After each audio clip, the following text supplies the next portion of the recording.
Okay, I ask all legislators to take their seats, please. Those of you standing in the back, there are some empty seats if you want to sit down, or if you want to remain standing, that's up to you.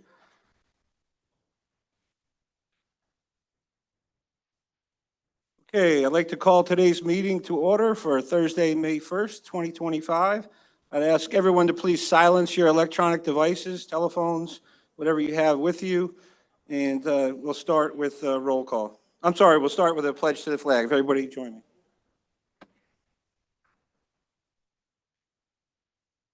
I pledge allegiance to the flag of the United States of America, to the republic which stands one nation under God, indivisible, with liberty and justice for all. Thank you. And next we'll have roll call. Benton, Here. Paduk, Here. Amo, Benelli, Present. Cheney, Here. Ellers, Fagione, Feller, Lujan, Menuda, O'Donnell, Ramos, Ravella, Riskevich, Sassy, Sierra, Stiganga, Sutherland, Tautel, Tui, Here. Hines, 16 present, 5 absent. Okay, just before we get into everything, I just want to let everybody know how we do things here. First, we do presentations. We honor certain organizations from around the county for all their good work. Then we'll get into the public comment after that. We have 3 people signed up to speak before the meeting, and we have 22 people signed up to speak after the meeting. So first up will be proclamations, and I'll ask Rob Sassy to meet me at the podium, please.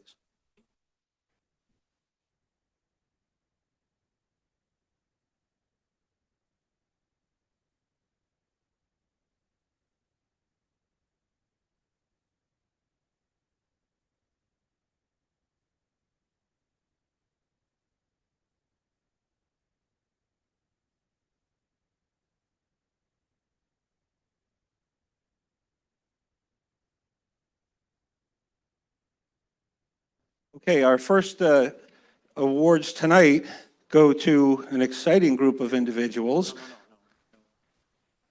No. I thought I was the chairman, Rob, but I guess you're. No, but this is the way I set it up, yeah. Yeah, okay. We're off script. Okay, sorry, we're off script. Ladies and gentlemen, tonight, really, we're very proud, all of us here, all of my fellow legislators, we have in the room tonight some sporting royalty. And I'm going to start out with our own Luke Satriano is here. Luke, come on up, and family, come on up. This amazing young man has accomplished a feat that, Luke, correct me if I'm wrong, only 3 other students in the history. Are you the 4th? He is a 3-peat in the New York State wrestling as a champion. A 3-peat.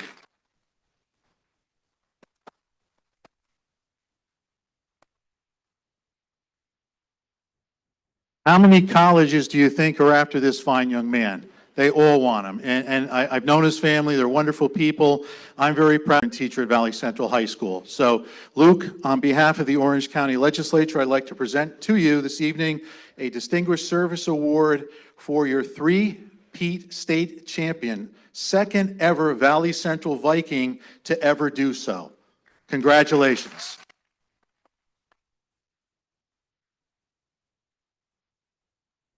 Get a picture. Thank you. Thank you. We just have someone take a picture. And congratulations to his parents, too, and his family, because that's a big sacrifice. We all know that, with the hard work and the traveling and the special diet and the weightlifting. It's just an incredible accomplishment. Do we have Congratulations. a volunteer to take a quick?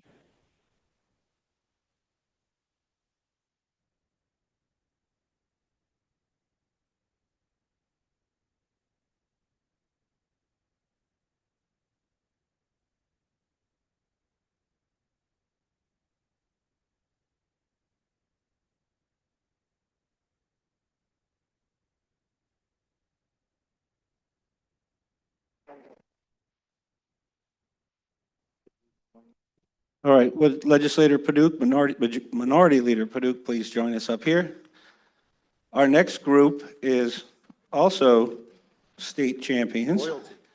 from Pine Bush, the girls softball team. So would you like to come up here, please?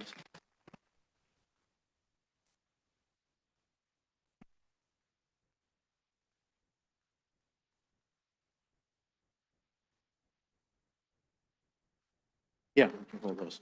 Okay, once again, ladies and gentlemen, we're in sporting royalty. I'm very proud to represent the Pine Bush School District and these fine young ladies and their coaches, as well as their parents. I know as a parent running around and how many nights out and how many grabbing something at McDonald's really quick. These ladies are the 2024 New York State Little League Ladies Softball Champions, all of New York State.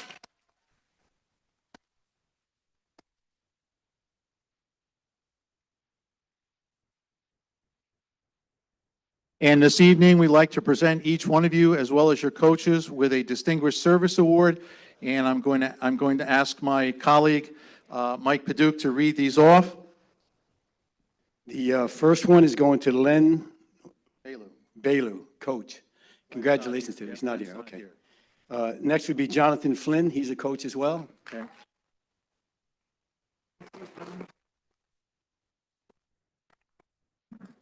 Next is Mary Flynn, who's the assistant coach. Mary? Thank you, Mary. Congratulations. Michael Gabriel, assistant coach as well. Here. He's here. Yeah.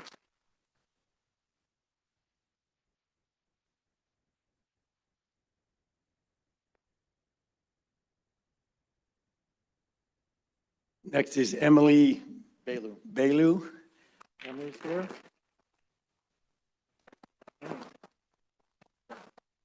Alana Christie. Okay, Anna. Congratulations. Well done. Great job. Molly Dawson. Molly. Okay, Molly. Great job. Congratulations. Courtney Flynn. Okay, Whitney. Whitney, great job. Congratulations. Julianne Gabriel. Great job. Lexi Garvey. Let's see. Great job. Alexa Kopicki. Excellent. Great job. Congratulations. Emily Murrow. Emily. Congratulations. Ariana Nunes. No? Nunez? Oh, she had Nunez, I'm sorry. Ariana. Okay. Okay, Ariana Pena. You're next Okay. anyway. We got you. Ariana Pena. Janelle Terry. Janelle? No? Not here. Okay. Kara Wittenberg.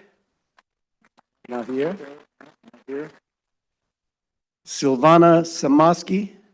Not here. No. Aaron Murrow, manager. Aaron here? The manager. Okay. No? That's it. Okay. Oh, she's coming. Aaron. I'm going to give you all of these. Aaron, I'm going to give you all those. I'm going to put yours on top. Congratulations. Come on up, coaches, come up. We'll get a couple pictures. I'd just like to say, a long time ago, a while ago, I had the honor of coaching a girls' team myself to a championship. So I know how hard that is for you guys to accomplish that. I'm so proud of you, and I'm glad that you're so happy about it. I know you did a lot of hard work, so congratulations.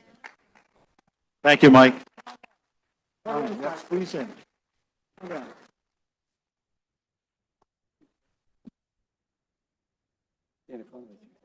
Guys are important. There you go. Yeah, perfect, perfect. That's better.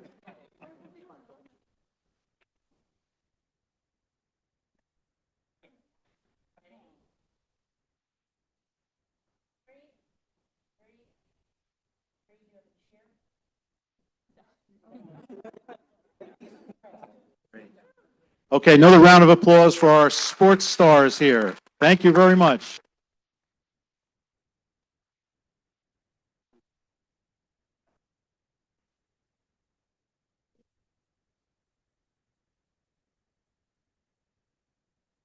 Okay. Now I'd like to call up the Sheriff's Office. There's a presentation from the New York State Sheriff's Association to the Orange County Sheriff's Civil Office, and that's going to be presented by Mr. Alex Wilson to Sheriff Arteta and his staff. Great sports. Keep in sports.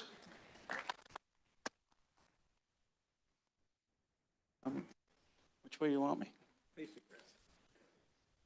So, first I want to acknowledge a couple people in the audience. I have 31 and a half years in, and my first chief, Chief Tom McDonald, who helped raise me up through all these years and helped me out to get me to today, as well as my other chief, Greg Gaetano. So both of them came today to witness this. And I have a former lieutenant who currently still works for us part-time, helping our civil division, Ray Smith. I just want to acknowledge them for all the great work they did for a great number of years and everything they've done for the sheriff's office.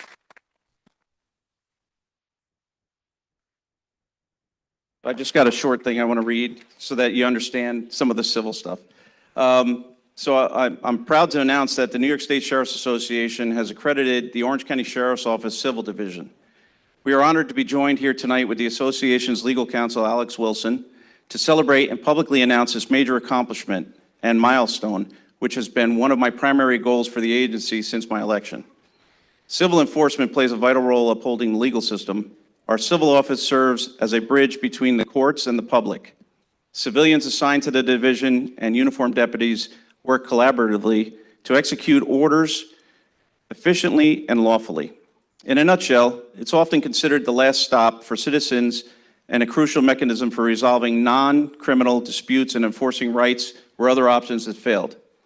We all know that Orange County is one of the fastest growing counties in the state, and therefore my office operates one of the busiest civil divisions in the state, not to exclude the 5 boroughs of New York City. In 2024, the civil unit processed nearly 6,000 court documents, including but not limited to warrants of eviction, orders of seizure, property executions, orders of protection, income executions, civil arrests, and other court mandates. Additionally, over $7 million in monies owed to the citizens and revenue for the county passed through the office. Members assigned to this division have worked tirelessly over the last year and a half to achieve this major goal, which included creating new policies and procedures to meet the 121 standards required to obtain this designation.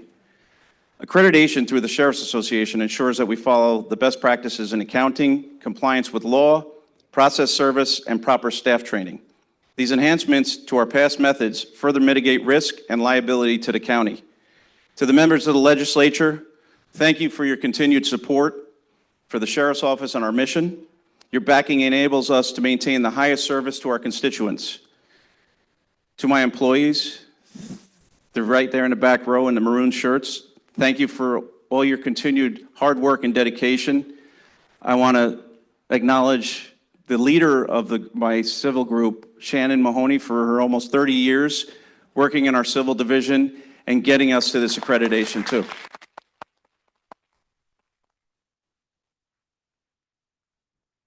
I'm going to turn it over to the New York State Sheriff's, Alex Wilson. Sheriff, you've said it all. You literally stole all my talking points. So thank you for having me. It's a great achievement. You're now one of only, I believe, a few that have all 4 accreditations across all sectors of the Sheriff's Office. And I would just say that do not discount what the civil office does every day. It is a critical component of our public safety system. Without it, whatever a court orders may never get done. So you are the enforcement mechanism for that component of our system of justice, and this accreditation is well deserved. So thank you very much. Thank you.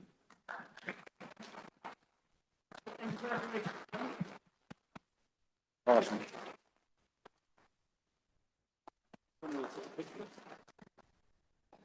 And for those of you who don't know, the sheriff just started a new program where a lot of his deputies on the road are getting cross-trained as EMTs. Some of them already are EMTs, and they already have, I think, 2 life savings in the last 6 or 8 months. And they're going to put some of the emergency medical equipment in some of the sheriff deputies' cars, because let's face it, if you're having a medical emergency, you want the closest car available. So that's a new program that's going to continue to keep Orange County residents safer.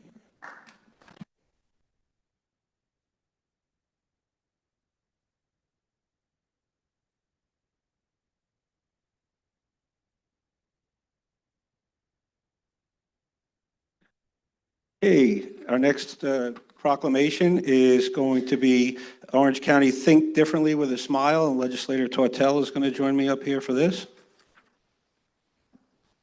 Is Mary Pat here from the county exec's office? There you are.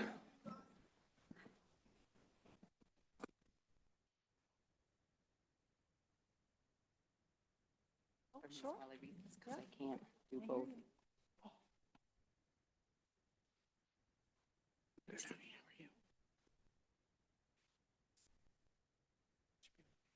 Good evening, everyone. Orange County Executive Steve Newhouse brought Think Differently to Orange County in 2019. We were shut down basically by COVID for a few years, and now our committee, which is small but mighty and growing, is really moving forward to make Orange County truly think differently. And if you'll indulge me, I'd like to read the proclamation for Orange County Think Differently. It starts with a smile month. Whereas the Orange County Think Differently mission is to fulfill the promise of a community where all people can fully participate, are valued for their unique contributions, and can achieve their dreams.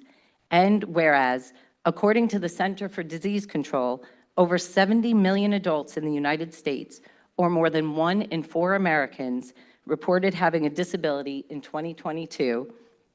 And whereas, according to the National Institute of Mental Health, it is estimated that more than 1 in 5 U.S. adults live with a mental illness, or 59.3 million in 2022. And whereas it is estimated that 10% of Americans have a hidden disability, such as vision and hearing impairments, cognitive or learning disabilities, and/or chronic pain or fatigue. And whereas Orange County Think Differently, it starts with a smile, is designated to help people better understand, communicate with, and include everyone of all abilities with the simple act of a smile. And whereas Orange County Think Differently, it starts with a smile, asks all to think differently and to treat others with respect and dignity. And whereas Orange County Think Differently, it starts with a smile, asks all to be mindful of how our actions impact the lives of others, and remember that the most powerful act of all is a simple smile.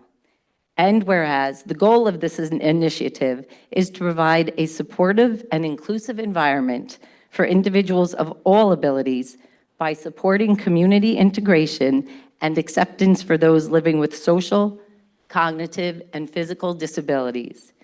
Now, therefore, be it resolved that Stephen M. Newhouse, Orange County Executive, and Kevin W. Hines, Chairman of the Orange County Legislature, do hereby proclaim May 2025 as Orange County Think Differently, it starts with a smile month throughout Orange County, and urge all citizens to embrace all people of all abilities, starting with a smile. Thank you.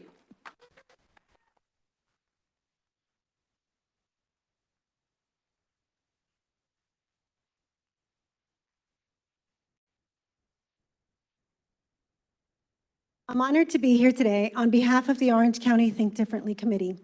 Today is not just about one initiative, it's about every individual with a disability, every child, teen, and adult who deserves to be seen, respected, and supported throughout our community, and about the caregivers, support staff, and professionals who tirelessly advocate for access, equity, and opportunity. Thank you for the opportunity to speak on behalf of the dedicated members of the Orange County Think Differently Committee who are here with us tonight. Orange County Think Differently's mission is to fulfill the promise of a community where all people of all abilities can fully participate and are valued for their unique contributions and can achieve their dreams. Tonight marks an important moment for self-advocates, caregivers, and lifelong champions of access, those who have worked tirelessly to ensure people of all abilities are seen, heard, and empowered from birth through adulthood. We honor your individual journey, your voice, your resilience, and the path that brought you here. We would like to express our deepest gratitude to County Executive Steve Newhouse, Mary Pat Smith, and his entire team for their unwavering support of the Think Differently initiative. We also thank the many departments that stand with us in the work, including the Department of Mental Health, Youth Bureau, Health, Tourism, Parks and Recreation, Human Rights Planning, County Clerk, the Sheriff's Department, and the Honorable Judge Klein, as well as the organizations and individuals across Orange County that serve our population. At Think Differently, we live by the principle, nothing about us without us, and we actively seek out diverse voices, perspectives, and lived experiences to guide our work. We know that real inclusion requires listening, learning, evolving together, and meeting people where they are. If interested in becoming a Think Differently business or organization or partner, we are happy to partner with you. Once again, thank you for encouraging and sustaining this vital movement in our community.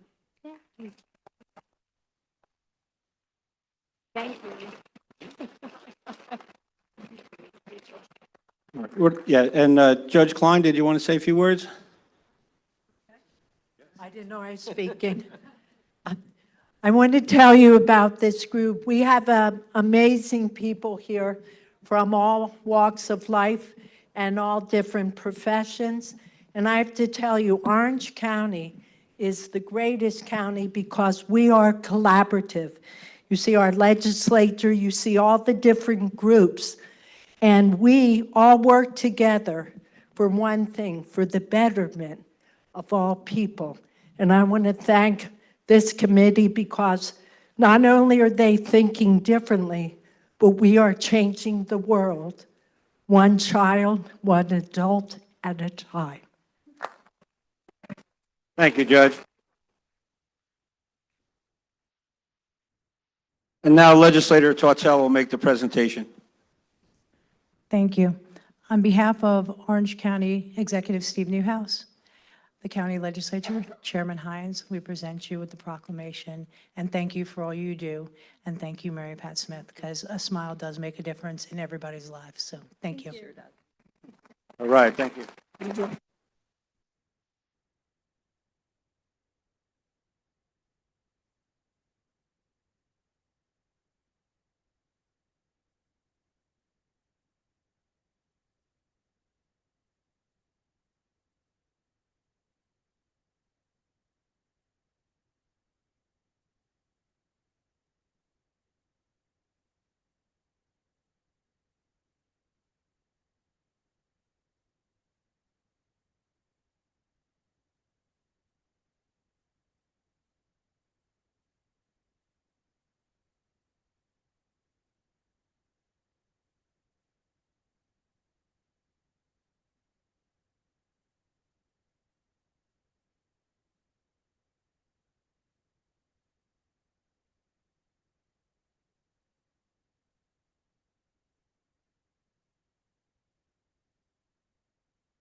Okay, our next presentation is Foster Parent Awareness Month. We have some deputy commissioners here.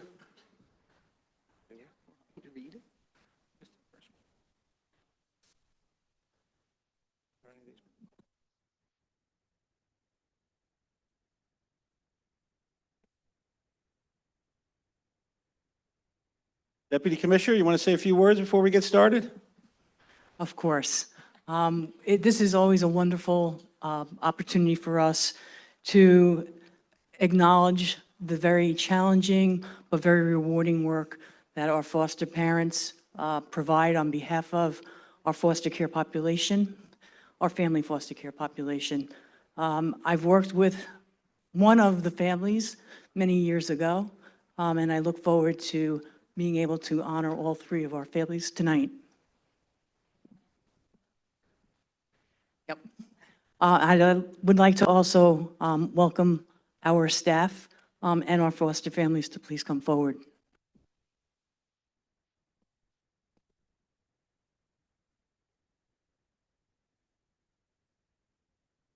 Okay, Mary Pat's going to read the proclamation.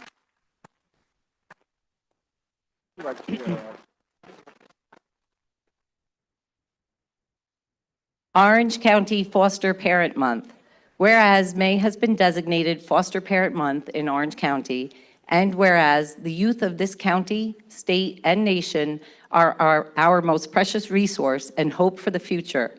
All children deserve a caring and nurturing home so that they may reach their full potential.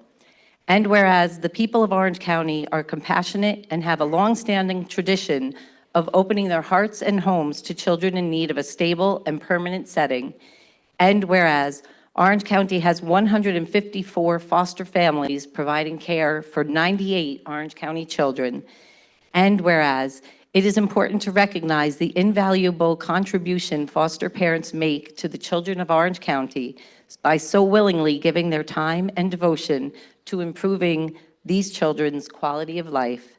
Now, therefore, be it resolved that Stephen M. Newhouse, Orange County Executive, and Kevin W. Hines, Chairman of the Legislature, do hereby proclaim May 2025 as Foster Parent Month. Thank you very much.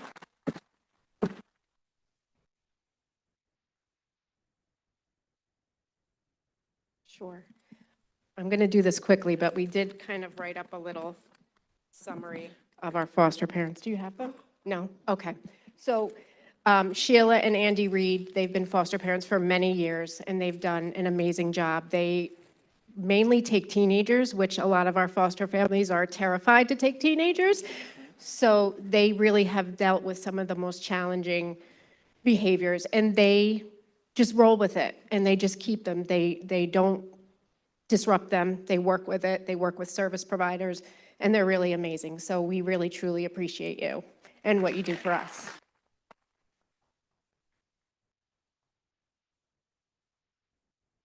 Okay.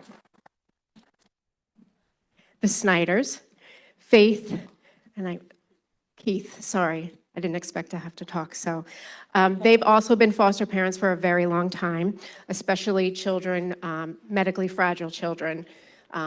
Faith has a history of, she's a nurse, and most recently they cared for a very medically fragile young man. He was 5 years old, little boy, who was bedridden. He took many medications. He was on, I'm trying to remember. He was blind. They both just took amazing care of this little boy. And he recently, his medical needs required him to go to a children's hospital. And she helped transition him there, and, just has done amazing work with our medically fragile children. So we appreciate them very much. Thank you.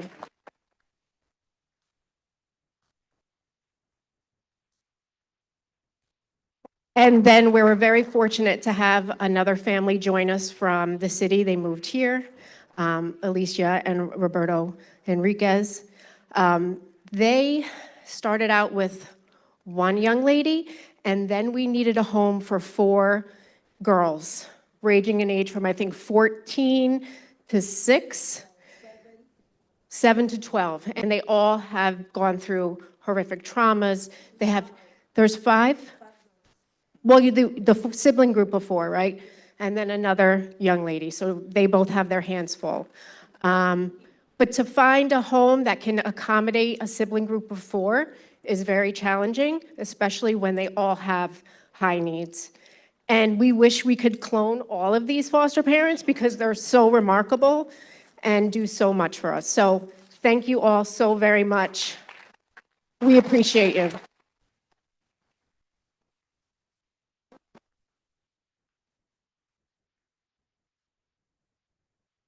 To all of you families, thanks so much on behalf of the entire legislature for all you do. I guess you can see Orange County's a great place to live and raise a family with all these presentations. Is there going to be a photo?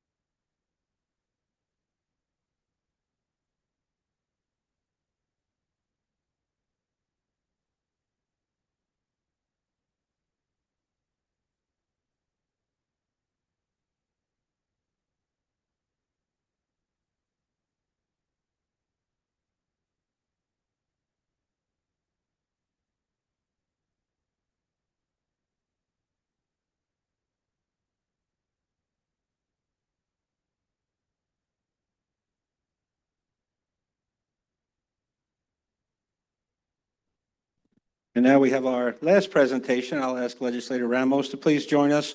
And this is recognizing May 2025 as Community Action Awareness Month and celebrating the 60th anniversary of RECAP.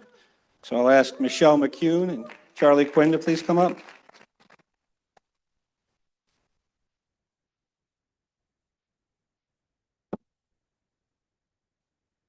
And we currently have a housing task force we set up in the legislature. And Rob Sassy, please join me too. And Rob Sassy and Genesis Ramos actually set this in motion. And now we have a whole committee working on housing for all different areas, not only in association with economic development, but also for people in need. And I'll turn it over to Genesis. Good evening, everyone. So proud to be here with Michelle and Charlie this evening. First and foremost, just thank you for everything that you all do, and of course, your incredible staff at RECAP. Fun fact for everyone in the room, RECAP actually administers our Orange County Fuel Fund, which is a pretty significant program for folks who are not eligible for HEAP services here in Orange County. So as Chair of Human Services, thank you for that. And I am very excited to present this proclamation. So, a proclamation of the Orange County Legislature recognizing May 2025 as Community Action Awareness Month and celebrating the 60th anniversary of RECAP.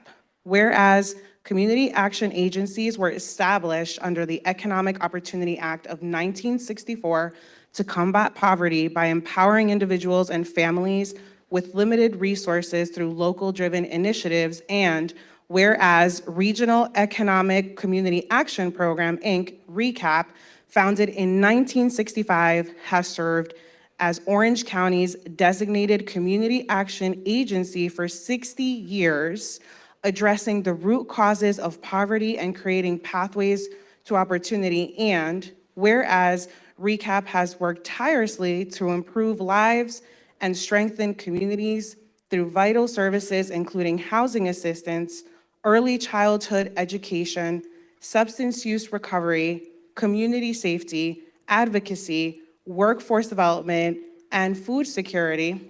And whereas RECAP has been a cornerstone of community support in Orange County, building strategic partnerships, advocating for equity and inclusion, and offering to hope thousands of residents each year.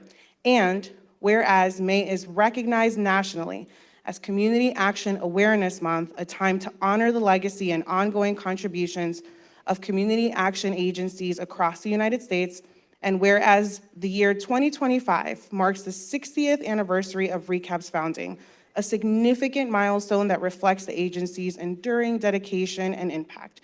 Now, therefore, it is hereby proclaimed by the Legislature of the County of Orange that May 2025 is recognized as Community Action Awareness Month in Orange County, New York, and joins RECAP in celebrating 60 years of service, advocacy, and commitment to building a stronger, more just community for all.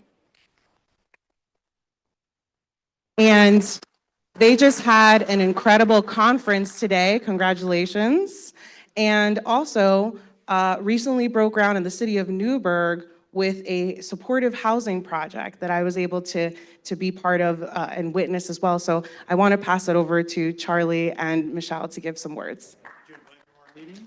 We were there. We were there, and Mary Pat was at our conference this morning. She was the first person to tell me I look good for 60. I'm only 37, Mary Pat. And the proclamation listed off many of the programs that we do operate. And normally that's the focus of critical care agencies like ours, the people we serve, because that is why we're here.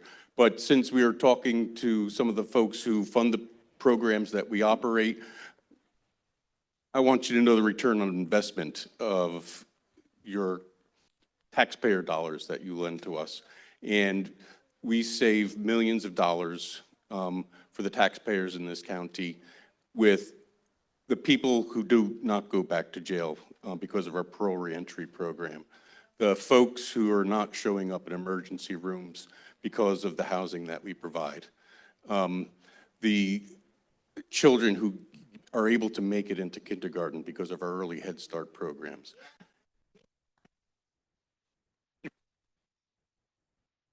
So rest assured that we're being good stewards of the taxpayer dollars, and we are saving everybody lots of money. And, you know, it's your neighbors, it's you who might be our next client if just for the loss of one paycheck, for the loss of one broken down car. And thank you for your continued support. Okay.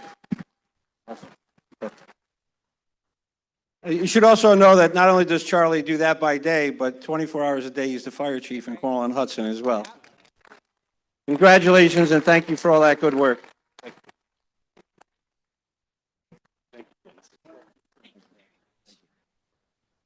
All right, and that is it for our presentation. We'll meet you up at the podium.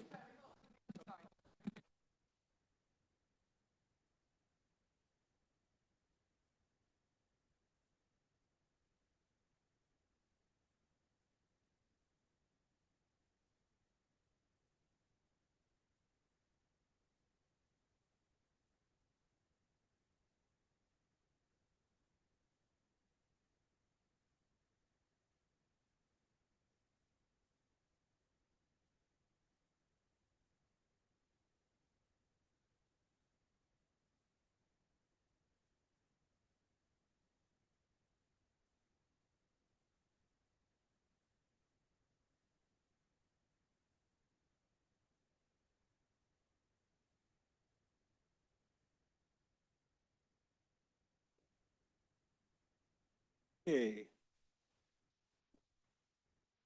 Next, we have our public participation portion of the meeting.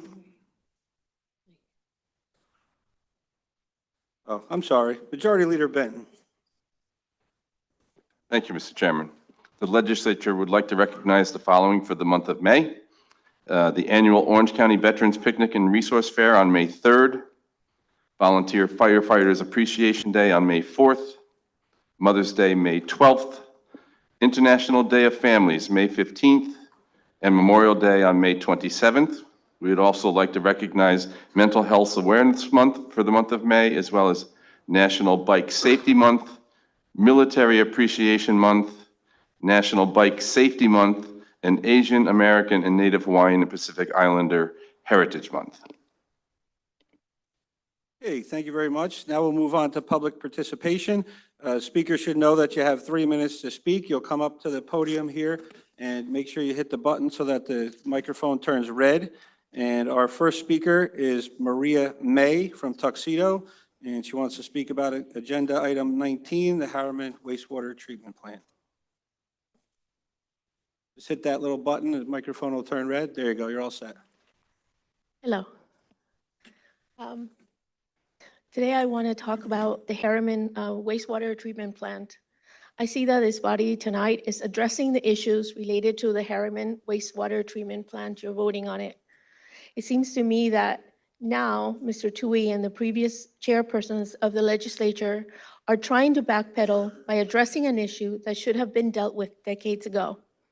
So now we have only bad and worse solutions to this problem, and all of it will affect Orange County residents in Sewer District 1 significantly and negatively. Although there has been a lack of transparency regarding this issue, concerned taxpayers and residents have been able to learn what is happening, even though they are facing dangerous levels of oxygens, hydrogen sulfide emissions, and sewer failures from leaked documents and court discovery.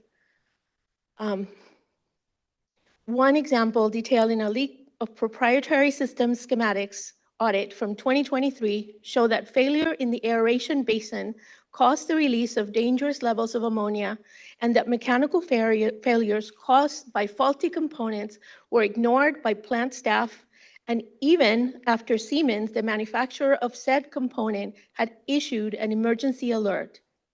In fact, this audit showed that plant operators manually overrode DO set points to release double the amount of sludge, phosphorus, fecal coliform, and other pollutants into the waters of the Ramapo River, affecting the drinking water of Rockland County residents and causing an algae overbloom in Tuxedo. This is just a small example of some of the apparent neglect and malfeasance with regards to this plant. What we know now is that an estimated cost of $170 million will be needed to address the sewer issues. And the bottom line is that taxpayers have to shoulder the burden of this issue being kicked down the road year after year with a proposed yearly increase of $1,000 per unit to the residents of the sewer district. This is burdensome. This is a burdensome amount for individuals and families for an issue that could have been dealt with long ago and perhaps with less pain to taxpayers and the environment. Thank you.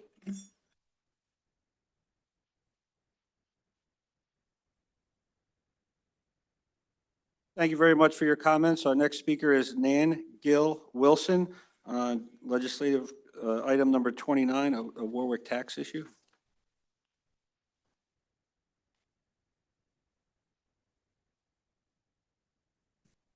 Just as this, okay, it's working.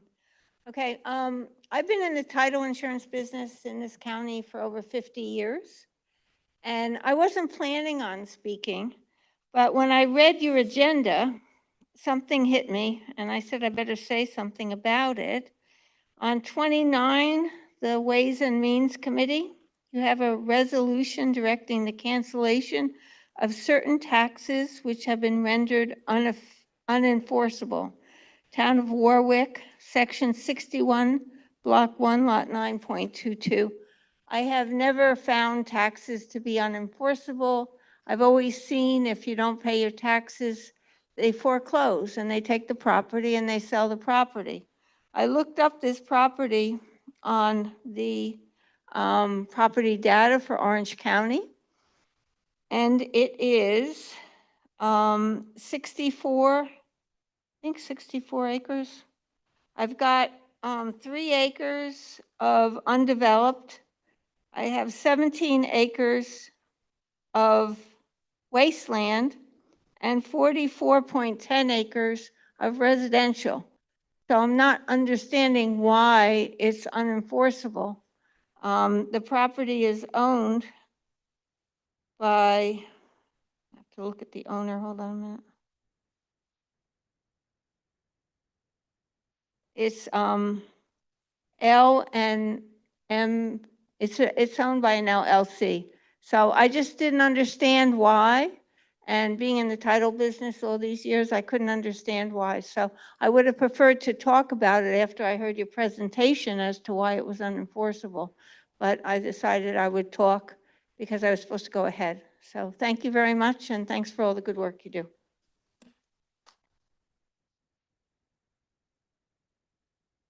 Thank you for your comments. Our next speaker is Tracy Shu on agenda item number 22, open space.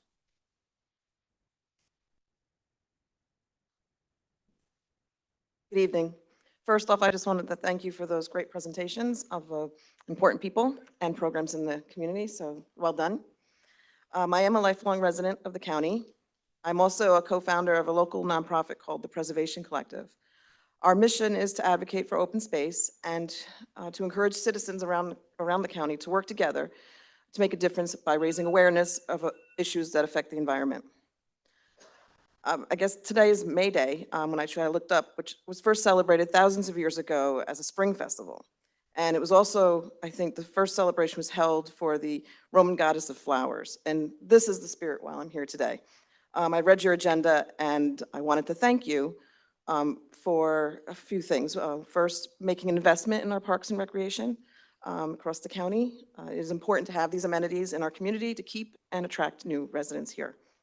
Also, it's important to help municipalities and willing landowners to protect the vital natural resources and preserve our farmland in the county. So I wanted to thank you for the commitment to the county open space program.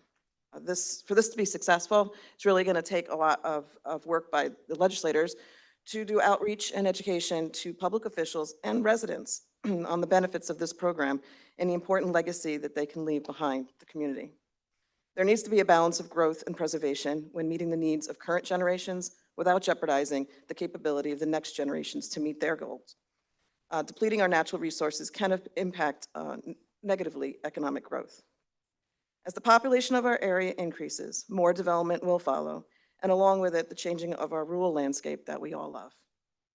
I'll just end with a quote from Ansel Adams. He says, "Let us leave a splendid legacy for our children. Let us turn to them and say, 'This you inherit, guard it well. For it is far more precious than money, and once destroyed, nature's beauty cannot be repurchased at any price.'" Thank you.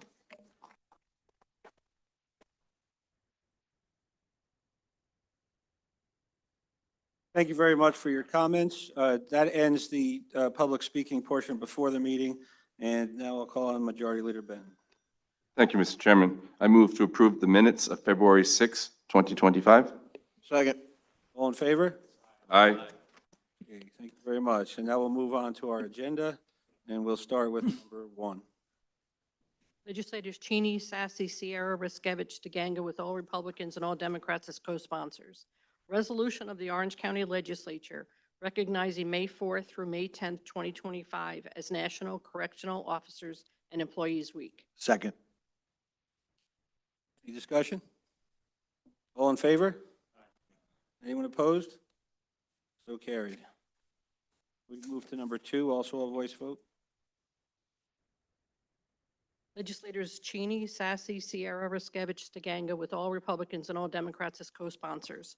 Resolution of the Orange County Legislature recognizing May 15, 2025 as Peace Officers Memorial Day and declaring May 11th through May 17, 2025 to be Police Week in Orange County. Second. Any discussion? All in favor? Anyone opposed? So carried. And number 3 is also a voice vote. Legislators Amo, Fagione, Feller, Paduk, Ravella, Stiganga, with all Republicans and all Democrats as co-sponsors. Resolution of the Orange County Legislature recognizing National Skilled Nursing Care Week, May 11th through May 17th, 2025. Second. Discussion? All in favor? Anyone opposed? So carried. Number 4 is a voice vote. Legislators Sassy, Sierra, Benton, and Paduk, with all Democrats as co-sponsors. Resolution of the Orange County Legislature assuming lead agency status under the State Environmental Quality Review Act, SECRA, with respect to the Orange County Fire Training Technical Rescue Building in the town of Goshen, classifying the action as unlisted and determining that the action will not have any significant adverse environmental impacts. Second. Any discussion? All in favor? Anyone opposed? So carried. Number 5 is a bond resolution requiring a 2/3 vote. Legislators Sassy, Sierra, Lujan, and Paduk, with all Republicans and all Democrats as co-sponsors. Bond resolution dated May 1st, 2025. Bond resolution of the County of Orange, New York, authorizing the construction of the Fire Training Technical Rescue Building, stating the estimated total cost thereof is $2,400,000, appropriating said amount therefore, and authorizing the issuance of $2,400,000 bonds of the county to finance said appropriation. Second. Discussion. Okay, just so everybody knows, this building is going to house a specialized team. Throughout Orange County, there's 150 volunteers on this team. They do high-angle rope rescue, trench rescue, and they do it in support of all the local volunteer fire departments that may or may not have the equipment or the skill set to do so. And this is going to protect their equipment and give them an area to train. So I'm pretty excited about the project, and I think my colleagues are as well. Any other discussion? Roll call. Benton? Yes. Paduk? Yes. Benelli? Cheney? Fagione? Feller? Lujan? Menuda? O'Donnell? Ramos? Riskevich? Sassy? Sierra? Sutherland? Tortel? Tui? Hines. 17 ayes. And number 6 is also a bond resolution requiring a 2/3 vote. Legislators Sassy, Sierra, Ravella, and Paduk. Bond resolution dated May 1st, 2025. Bond resolution of the County of Orange, New York, authorizing the construction of facility door, gate, security control systems, graphic panel system improvements at the county jail, stating the estimated total cost thereof is $100,000, appropriating said amount therefore, and authorizing the issuance of 100,000 bonds of the county to finance said appropriation. Second. Any discussion? Majority Leader Benton. Thank you, Mr. Chairman. Yes, people just, the public should know that this jail, these are just things, next two things are just things that need to be replaced. Because I remember when the facility was new, Mr. Paduke and I were just elected and took a tour just before they opened it. And it's just things that needs to be replaced at this time because they've been worn out. Any other discussion? Roll call. Benton, Yes. Paduk, Yes. Benelli, Cheney, Fagione, Feller, Lujan, Menuda, O'Donnell, Ramos, Riskevich, Sassy, Sierra, Sutherland, Tortel, Tui, Hines, 17 ayes. And number 7 is a bond resolution requiring 2/3 vote. Legislator Sassy, Sierra, Ravella, Fagione, with Legislator Tortel as co-sponsor. Bond resolution dated May 1st, 2025. Bond resolution of the County of Orange, New York, authorizing the acquisition of kitchen equipment for the county jail, stating the estimated total cost thereof is $200,000, appropriating said amount therefore, and authorizing the issuance of $200,000 bonds of the county to finance said appropriation. Second. Any discussion? Roll call. Benton, Yes. Paduk, Yes. Benelli, Cheney, Fagione, Feller, Lujan, Menuda, O'Donnell, Ramos, Riskevich, Sassy, Sierra, Sutherland, Tortel, Tui, Hines, 17 ayes. Number 8 is a bond resolution requiring 2/3 vote. Legislators Sassy, Sierra, Lujan, and Cheney, with all Republicans and all Democrats as co-sponsors. Bond resolution dated May 1st, 2025. Bond resolution of the County of Orange, New York, authorizing the acquisition of body cams and equipment for the county jail, stating the estimated total cost thereof is $1,200,000, appropriating said amount therefore, and authorizing the issuance of $1,200,000 bonds of the county to finance said appropriation. Second. Any discussion? Roll call.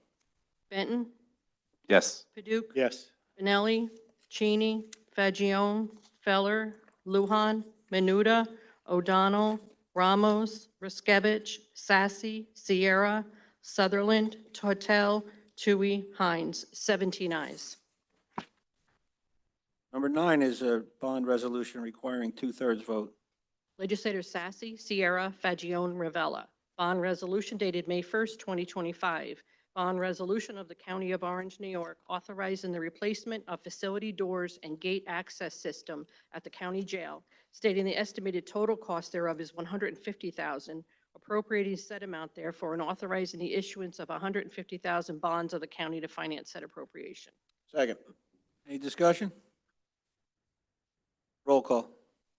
Benton, Yes. Paduk, Yes. Benelli, Cheney, Fagione, Feller, Lujan, Menuda, O'Donnell, Ramos, Riskevich, Sassy, Sierra, Sutherland, Tortel, Tui, Hines, 17 ayes. And number 10 is also a bond resolution requiring 2/3 vote. Legislators Sassy, Sierra, Ravella, and Fagione. Bond resolution dated May 1st, 2025. Bond resolution of the County of Orange, New York, authorizing the construction of perimeter lighting improvements at the county jail, stating the estimated total cost thereof is $100,000, appropriating said amount therefore, and authorizing the issuance of $100,000 bonds of the county to finance said appropriation. Second. Discussion. Roll call. Benton, Yes. Paduk, Yes. Benelli, Cheney, Fagione, Feller, Lujan, Menuda, O'Donnell, Ramos, Riskevich, Sassy, Sierra, Sutherland, Tortel, Tui, Hines, 17 ayes. Number 11 is a bond resolution requiring a 2/3 vote. Legislator Sassy, Sierra, Benton, and Fagione. Bond resolution dated May 1st, 2025. Bond resolution of the County of Orange, New York, authorizing the acquisition of industrial washers and dryers at the county jail, stating the estimated total cost thereof is $500,000, appropriating said amount therefore, and authorizing the issuance of $500,000 bonds of the county to finance said appropriation. Second. Any discussion? Roll call. Benton, Yes. Paduk, Yes. Benelli, Cheney, Fagione, Feller, Lujan, Menuda, O'Donnell, Ramos, Riskevich, Sassy, Sierra, Sutherland, Tortel, Tui, Hines. 17 ayes. And number 12 is a bond resolution requiring two-thirds vote. Legislators Sassy, Sierra, Lujan, and Paduk. Bond resolution dated May 1st, 2025. Bond resolution of the County of Orange, New York, authorizing the acquisition of sub-day rooms at the county jail, stating the estimated total cost thereof is $250,000, appropriating said amount therefore, and authorizing the issuance of $250,000 bonds of the county to finance said appropriation. Second. Discussion? Roll call. Benton, Yes. Paduk, Yes. Benelli, Cheney, Fagione, Feller, Lujan, Menuda, O'Donnell, Ramos, Riskevich, Sassy, Sierra, Sutherland, Tortel, Tui, Hines. 17 ayes. Number 13 is a bond resolution requiring two-thirds vote. Legislators Sassy, Sierra, Cheney, and Ravella. Bond resolution dated May 1st, 2025. Bond resolution of the County of Orange, New York, authorizing the acquisition of a pole barn steel building for the Sheriff's Department, stating the estimated total cost thereof is $50,000, appropriating said amount therefore, and authorizing the issuance of 50,000 bonds of the county to finance said appropriation. Second. Any discussion? Roll call. Benton, Yes. Paduk, Yes. Benelli, Cheney, Fagione, Feller, Lujan, Menuda, O'Donnell, Ramos, Riskevich, Sassy, Sierra, Sutherland, Tortel, Tui, Hines. 17 ayes. Number 14 is a bond resolution requiring two-thirds vote. Legislators Sassy, Sierra, Fagione, and Cheney, with all Democrats as co-sponsors. Bond resolution dated May 1st, 2025. Bond resolution of the County of Orange, New York, authorizing the acquisition of perimeter security cameras and checkpoint gate for the Sheriff's Department, stating the estimated total cost thereof is $50,000, appropriating said amount therefore, and authorizing the issuance of 50,000 bonds of the county to finance said appropriation. Second. Any discussion? Roll call. Benton, Yes. Paduk, Yes. Benelli, Cheney, Fagione, Feller, Lujan, Menuda, O'Donnell, Ramos, Riskevich, Sassy, Sierra, Sutherland, Tortel, Tui, Hines. 17 ayes. Number 15 is a bond resolution requiring two-thirds vote. Legislators Riskevich, Tortel, Fagione, and Lujan, with all Democrats as co-sponsors. Bond resolution dated May 1st, 2025. Bond resolution of the County of Orange, New York, authorizing the preparation of surveys, preliminary and detailed plans, specifications, and estimates necessary for the design of the construction of the improvements of the Cornell property, stating the estimated total cost thereof is $150,000, appropriating said amount therefore, and authorizing the issuance of 150,000 bonds of the county to pay the cost thereof. Second. Any discussion? Roll call. Benton, Yes. Paduk, Yes. Benelli, Cheney, Fagione, Feller, Lujan, Menuda, O'Donnell, Ramos, Riskevich, Sassy, Sierra, Sutherland, Tortel, Tui, Hines. 17 ayes. And number 16 is a bond resolution requiring two-thirds vote. Legislators Menuda, Benton, and Fagione. Bond resolution dated May 1st, 2025. Bond resolution of the County of Orange, New York, authorizing additional financing for the cost of the installation of the sewer system at the county airport, stating the estimated maximum cost thereof is $50,000, appropriating said amount therefore, and authorizing the issuance of 50,000 bonds of the county to pay the cost thereof. Second. Any discussion? Roll call. Benton, Yes. Paduk, Yes. Benelli, Cheney, Fagione, Feller, Lujan, Menuda, O'Donnell, Ramos, Riskevich, Sassy, Sierra, Sutherland, Tortel, Tui, Hines. 17 ayes. And number 17 is a bond resolution requiring two-thirds vote. Legislators Tui, Menuda, Lujan, and Ravella. Bond resolution dated May 1st, 2025. Bond resolution of the County of Orange, New York, authorizing the acquisition of heavy equipment for the Department of Public Works fleet replacement, stating the estimated total cost thereof is $1,500,000, appropriating said amount, therefore, including $1 million expected to be received from the state of New York, and authorizing the issuance of 500,000 bonds of the county to finance the balance of said appropriation. Second. Any discussion? Roll call. Benton, Yes. Paduk, Yes. Benelli, Cheney, Fagione, Feller, Lujan, Menuda, O'Donnell, Ramos, Riskevich, Sassy, Sierra, Sutherland, Tortel, Tui, Hines, 17 ayes. Number 18. Legislators Menuda and Tortel, resolution of the Orange County Legislature authorizing the execution of all necessary license agreements, temporary, permanent easement, and fee acquisitions of real property in the town of Blooming Grove in connection with the Hullstown Road over Cromline Creek Bridge Replacement Project. Second. Any discussion? Roll call. Benton, Yes. Paduk, Yes. Benelli, Cheney, Fagione, Feller, Lujan, Menuda, O'Donnell, Ramos, Riskevich, Sassy, Sierra, Sutherland, Tortel, Tui, Hines, 17 ayes.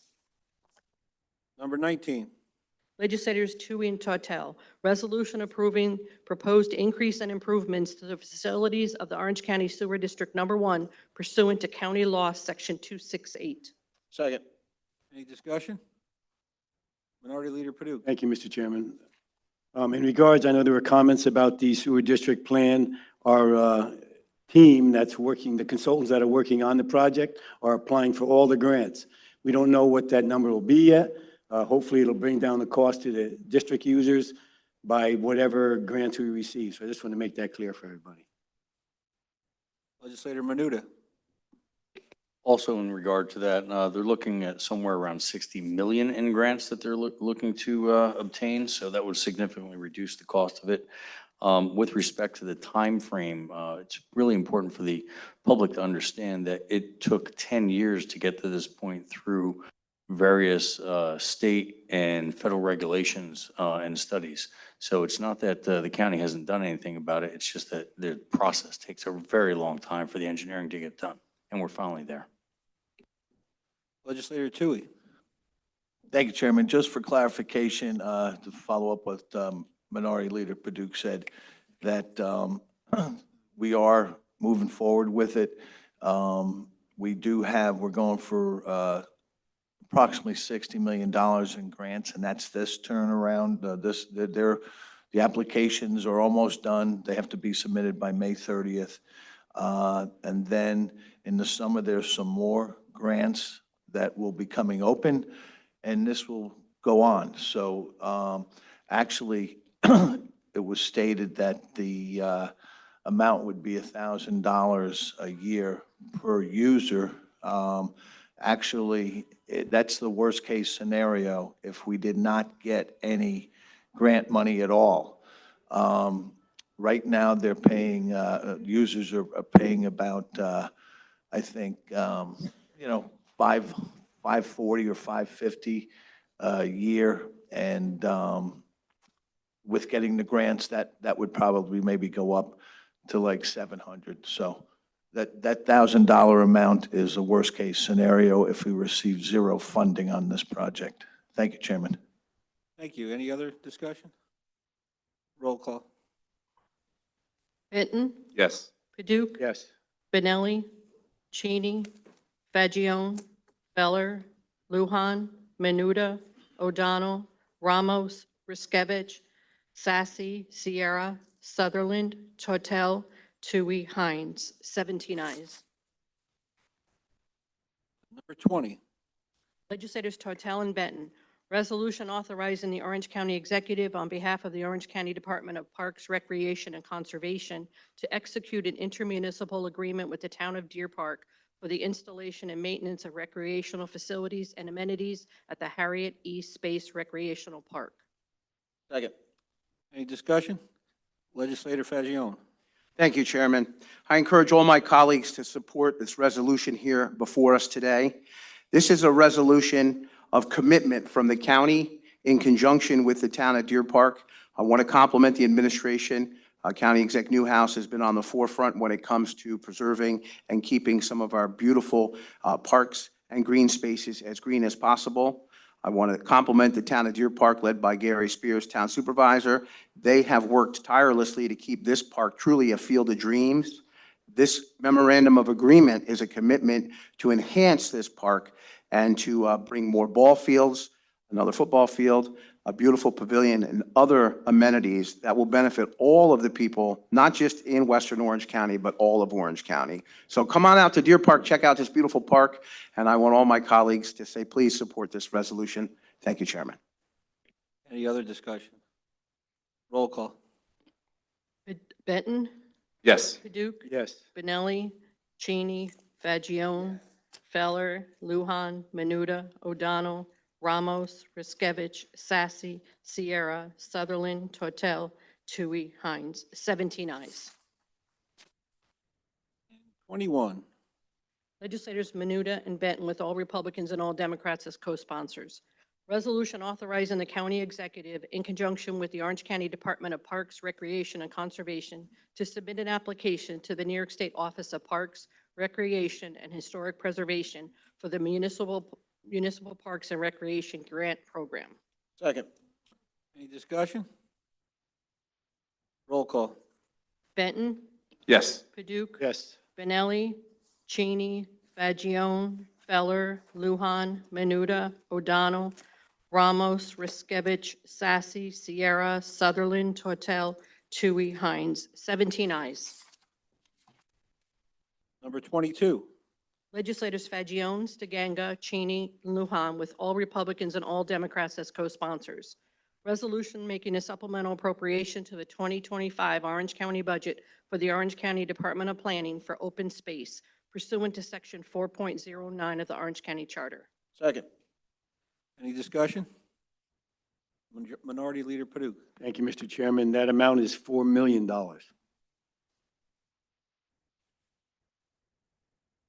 Thank you. Legislator Lujan. Thank you, Mr. Chairman.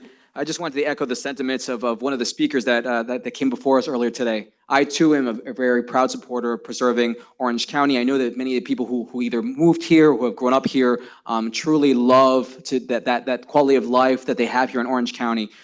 As we continue to develop, this is going to be a situation we're going to need to see to help preserve our lands and to create parks. But it also provides an opportunity for communities like ours, like in the city of Newburgh, to protect our watershed as well. And so I think that this is a very, very important opportunity, and I'm very excited about this. Thank you. I hope that everyone will support it. Any other discussion? Roll call. Benton, Yes. Paduk, Yes. Benelli, Cheney, Fagione, Feller, Lujan, Menuda, O'Donnell, Ramos, Riskevich, Sassy, Sierra, Sutherland, Tortel, Tui, Hines. 17 ayes. Number 23. Legislators Fagione, Stiganga, Cheney, Ravella, Lujan, with all Republicans as co-sponsors.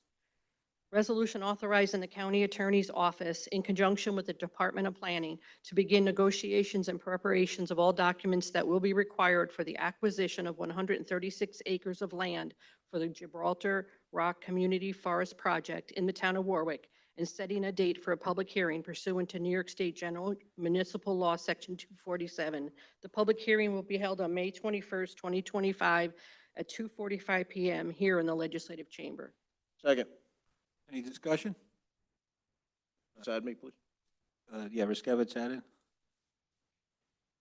Any others? Roll call. Benton, Yes. Paduk, Yes. Benelli, Cheney, Fagione, Feller, Lujan, Menuda, O'Donnell, Ramos, Riskevich, Sassy, Sierra, Sutherland, Tortel, Tui, Hines. 17 ayes. Number 24. Legislators Paduk, Stiganga, Benton, and Lujan, with all Republicans as co-sponsors. Resolution authorizing the county attorney's office in conjunction with the Department of Planning to begin negotiations and preparations of all documents that will be required for the acquisition of 18.5 acres of land for a community park in the town of Walk Hill, and setting a date for a public hearing pursuant to New York State General Municipal Law, Section 247. Second. Public hearing will be held on May 21st, 2025 at 3:00 p.m. here in the Legislative Chamber. Second. Any discussion? Roll call. Benton. Yes. Paduk. Yes. Benelli. Cheney. Fagione. Feller. Lujan. Menuda. O'Donnell. Ramos. Riskevich. Sassy. Sierra. Sutherland. Tortel. Tui. Hines. 17 ayes. Number 25. Legislators Stiganga, Fagione, Feller, Ravella, Lujan, with all Republicans, and Legislator Tortel as co-sponsors.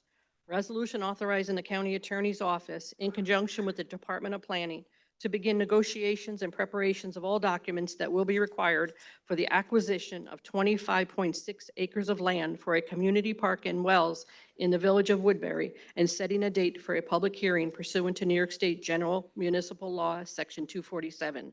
The public hearing will be held on May 21st, 2025 at 3:15 p.m. here in the Legislative Chamber. Second. Any discussion? Roll call. Benton. Yes. Paduk. Yes. Benelli. Cheney. Fagione. Feller. Lujan. Menuda. O'Donnell. Ramos. Riskevich. Sassy. Sierra. Sutherland. Tortel. Tui. Hines. 17 ayes. Number 26.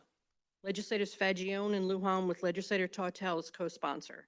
Resolution making a supplemental appropriation to the 2025 Orange County budget for the Orange County Department of Information Technology Services for the purchase of a new box truck pursuant to Section 4.09 of the Orange County Charter. Second. Any discussion? Roll call. Benton. Yes. Paduk. Yes. Benelli. Cheney. Fagione. Feller. Lujan. Menuda. O'Donnell. Ramos. Riskevich. Sassy. Sierra. Sutherland. Tortel. Tui. Hines. 17 ayes. Number 27. Legislators Ravella and Lujan, with Legislator Tortel as co-sponsor. Resolution authorizing the Department of Finance to move funds from a general fund's assigned fund balance to capital projects to reduce borrowing. Second. Any discussion? Roll call. Benton. Yes. Paduk. Yes. Benelli. Cheney. Fagione. Feller. Lujan. Menuda. O'Donnell. Ramos. Riskevich. Sassy. Sierra. Sutherland. Tortel. Tui. Hines. 17 ayes. Number 28. Legislators Ravella and Lujan. Resolution authorizing the county executive, in conjunction with the Real Property Tax Services Office, to bid on a foreclosure auction parcel in the city of Newburgh. Second. Any discussion? Roll call. Benton. Yes. Paduk. Yes. Benelli. Cheney. Fagione. Feller. Lujan. Menuda. O'Donnell. Ramos. Riskevich. Sassy. Sierra. Sutherland. Tortel. Tui. Hines. 17 ayes. Number 29. Legislator Ellers. Resolution pursuant to Real Property Tax Law, Section 558, directing the cancellation of certain taxes which have been rendered unenforceable. Any discussion? Any discussion? Majority Leader Benton. Yes, thank you, Mr. Chairman. Yes, as I had thought, being in that industry for the last number of years, I believe this is the old Penaluna landfill. Legislator Cheney. Yeah, I had an opportunity to look it up, and it appears that it is the Penaluna landfill, which has greater liabilities than it has assets. So the county would not want to move down a road to foreclose on that property. Thank you. Any other discussion? Roll call. Benton. Yes. Paduk. Yes. Benelli. Cheney. Fagione. Feller. Lujan. Menuda. O'Donnell. Ramos. Riskevich. Sassy. Sierra. Sutherland. Tortel. Tui. Hines. 17 ayes. And number 30 is a voice vote. Legislators Paduk and Lujan with Legislator Tortel as co-sponsor. Resolution authorizing the county executive, in conjunction with the Orange County Department of Health, to accept and appropriate grant funds from the New York State Department of Health for the Performance Incentive Program Award pursuant to Section 4.09 of the Orange County Charter. Second. Any discussion? All in favor? Anyone opposed? So carried. Number 31. Legislators Lujan and Fagione with all Republicans and Legislator Tortel as co-sponsor.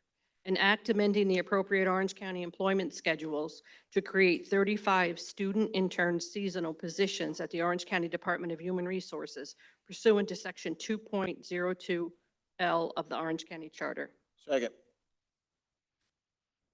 If you have a student out there that wants a summer job, they should jump on this. The wages are from $15.50 up to $21 an hour based on the department needs. Some of them will be 19 hours a week, some of them will be 35 hours a week, some might even be up to 37 and a half. That's what this program is about. Any discussion, Minority Leader? Yeah, thank you, Mr. Chairman. I had some questions in committee regarding this, and I thought there was a number, an amount that the county executive asked for, and it's not included in this resolution. I thought it was like $300,000 an additional for this. There was an amount. Yeah, there's going to be 35 people under CSEA contract, but I'm not sure of the total amount. Well, the biggest concern I had, and I mentioned this in committee, was that a lot of our departments have funded but vacant positions, and instead of adding additional monies to their departments, maybe they could use some of the money that we've already taxed the taxpayers on instead of adding additional money. So, Yeah, this is not a request for additional funding. This did come up in committee. Anybody who brings in a temporary worker will be using funds within their Right. existing budget. but I thought he had asked for additional funds for it, and then I questioned it. That came up in committee, actually. Yeah. And they said, no, there's no additional funds. The departments that make the request will pay it within their budget. Okay, I'm fine with that then, thank you. Legislator Ramos. I'd like to be added. Ramos added. Any other discussion? Roll call. Benton, Yes. Paduk, Yes. Benelli, Cheney, Fagione, Feller, Lujan, Menuda, O'Donnell, Ramos, Riskevich, Sassy, Sierra, Sutherland, Tortel, Tui, Hines, 17 ayes. 32. Legislators Lujan and Stiganga, an act authorizing the Commissioner of Human Resources to create temporary and/or trainee titles under Section 64 of the Civil Service Law for the purposes of succession planning. Second. Any discussion? Roll call. Benton. Yes. Paduk. Yes. Benelli, Cheney, Fagione, Feller, Lujan, Menuda, O'Donnell, Ramos, Riskevich, Sassy, Sierra, Sutherland, Tortel, Tui, Hines, 17 ayes. Number 33. Legislators Menuda and Stiganga, an act amending the appropriate Orange County employment schedules to reclassify senior account clerk to associate account clerk 1 at the Orange County Department of Social Services pursuant to Section 2.02L of the Orange County Charter. Second. Any discussion? Roll call. Benton. Yes. Paduk. Yes. Benelli, Cheney, Fagione, Feller, Lujan, Menuda, O'Donnell, Ramos, Riskevich, Sassy, Sierra, Sutherland, Tortel, Tui, Hines, 17 ayes. Number 34. Legislators Menuda and Lujan, an act amending the appropriate Orange County employment schedules to reallocate Assistant Director Employment and Training at the Orange County Employment and Training Administration pursuant to Section 2.02L of the Orange County Charter. Second. Any discussion? Roll call. Benton. Yes. Paduk. Yes. Benelli, Cheney, Fagione, Feller, Lujan, Menuda, O'Donnell, Ramos, Riskevich, Sassy, Sierra, Sutherland, Tortel, Tui, Hines, 17 ayes. Number 35. Legislators Menuda, Stiganga, Sassy, and Sierra, an act amending the appropriate Orange County employment schedules to create 4 enforcement technicians part-time at the Orange County Department of Emergency Services pursuant to Section 2.02L of the Orange County Charter. Second. So this is a program where the school bus arms that say stop come out, and when the cars drive past them, they're on camera, and then they get a fine. And you'd be shocked at the videos. You'll see here that we're hiring 4 more enforcement technicians because there's that much video out there. It's no cost to the county, and the people that pay the fines, some of it goes to the county and some of it goes to the vendor that installed these cameras on the buses. I think we are up to 10 school districts or close to that already, and they can't wait to sign on. And it is shocking the number of people that drive past stop school buses with the arm out. We have video. It's unbelievable. Any other discussion? Roll call. Benton. Yes. Paduk. Yes. Benelli. Cheney. Fagione. Feller. Lujan. Menuda. O'Donnell. Ramos. Riskevich. Sassy. Sierra. Sutherland. Tortel. Tui. Hines. 17 ayes. Number 36. Legislators Menuda, Stiganga, Sassy, Sierra. Resolution making a supplemental appropriation to the 2025 Orange County budget for the Orange County Department of Emergency Services to create 4 additional enforcement technician positions pursuant to Section 4.09 of the Orange County Charter. Second. Any discussion? Roll call. Benton. Yes. Paduk. Yes. Benelli. Cheney. Fagione. Feller. Lujan. Menuda. O'Donnell. Ramos. Riskevich. Sassy. Sierra. Sutherland. Tortel. Tui. Hines. 17 ayes. 37. Legislators O'Donnell, Stiganga, and Ravella. An act amending the appropriate Orange County employment schedules to create confidential secretary to the county clerk at the Orange County Clerk's office pursuant to Section 2.02L of the Orange County Charter. Second. Any discussion? Roll call. Benton. Yes. Paduk. Yes. Benelli. Cheney. Fagione. Feller. Lujan. Menuda. O'Donnell. Ramos. Riskevich. Sassy. Sierra. Sutherland. Tortel. Tui. Hines. 17 ayes. 38. Legislators Lujan, Stiganga, and Ravella. An act amending the appropriate Orange County employment schedules to create Office of Assigned Counsel Attorney for Forensics and Expert Services and Chief Assistant Attorney for the Office of Assigned Counsel at the Orange County Office of Assigned Counsel pursuant to Section 2.02L of the Orange County Charter. Second. Any discussion? Roll call. Benton. Yes. Paduk. Yes. Benelli. Cheney. Fagione. Feller. Lujan. Menuda. O'Donnell. Ramos. Riskevich. Sassy. Sierra. Sutherland. Tortel. Tui. Hines. 17 ayes, Mr. Chairman, and the desk is clear. Thank you. Mr. Benton, you had a comment? Yes, thank you, Mr. Chairman. Yes, going back to my notebook from the meetings, couple clarifications. This program for the number 31 seasonal interns is not to last longer than 90 days and with a maximum cost of $300,000. Thank you for that clarification. So the desk is clear. Now we'll move to public participation. And I think I said we had 22 speakers. And the first is our own union president, Denise Fuchs from CSEA.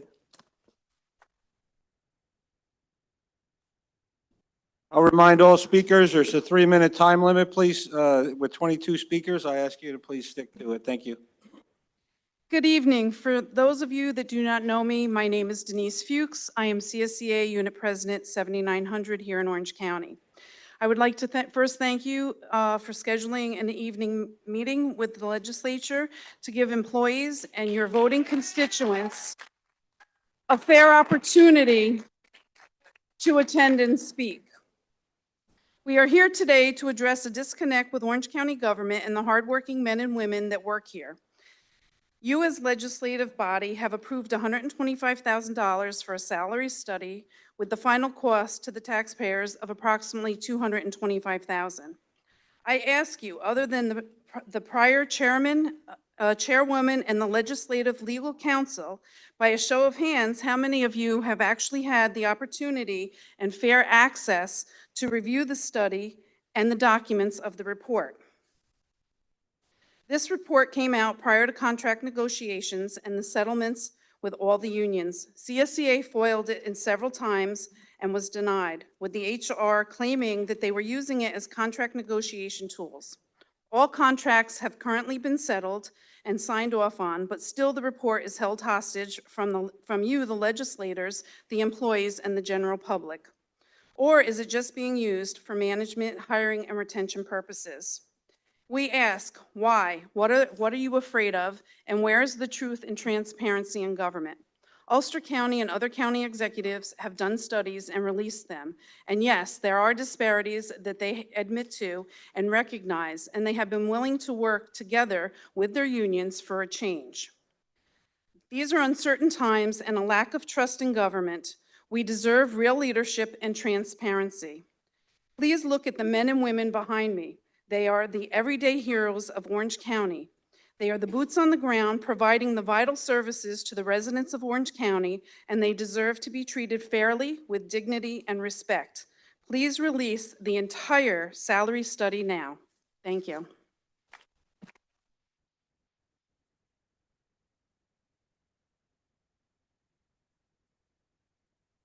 I don't usually respond to public comment, but I will because of the union president speaking. I handed her a copy of the report before this meeting started. And the reason it wasn't released prior was because during the negotiation process, the report is confidential. It is no longer confidential, and it is free to be foiled. Thank you. I just want to state, yes, you did, and acknowledge you did hand me 12 pages of the report. And if this is the entire report, shame on the county for spending $225,000 on that.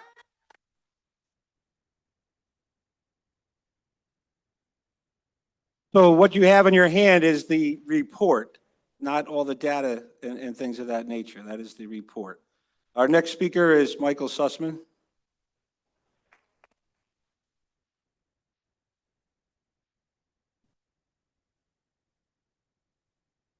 Good evening to everyone.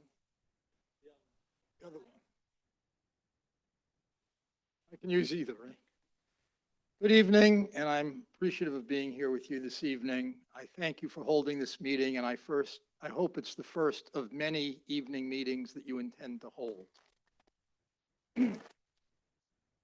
Our county, like our nation, is at a tremendous crossroads. And frankly, listening to the meeting tonight, one wouldn't understand the nature of the crisis facing our people. Our veterans who are being cut back nearby facilities, our Head Start program, which is on the chopping block, the Meals on Wheels program, the program that provides free lunches in our schools, all of these, every one of them, is on the chopping block, while this county has an over $200 million surplus. That surplus, hold on. That surplus was not used, not a penny of it. In July of 2023, when Highland Falls was deluged, we had a rainy day fund, we had a catastrophic rainfall, but somehow the two never met. What we had was a survey done on our county website, a survey of those who were damaged, and then a county executive blaming FEMA, which put up $75 million, while our county with $200 million in a rainy day fund did nothing.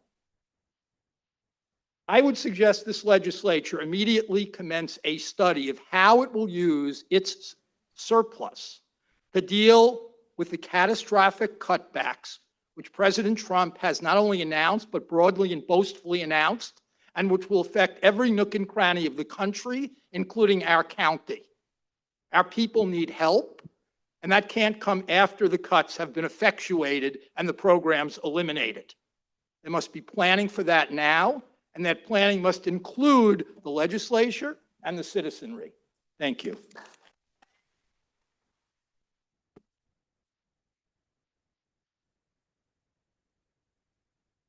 Thank you. Our next speaker is Mary Lou Carolyn.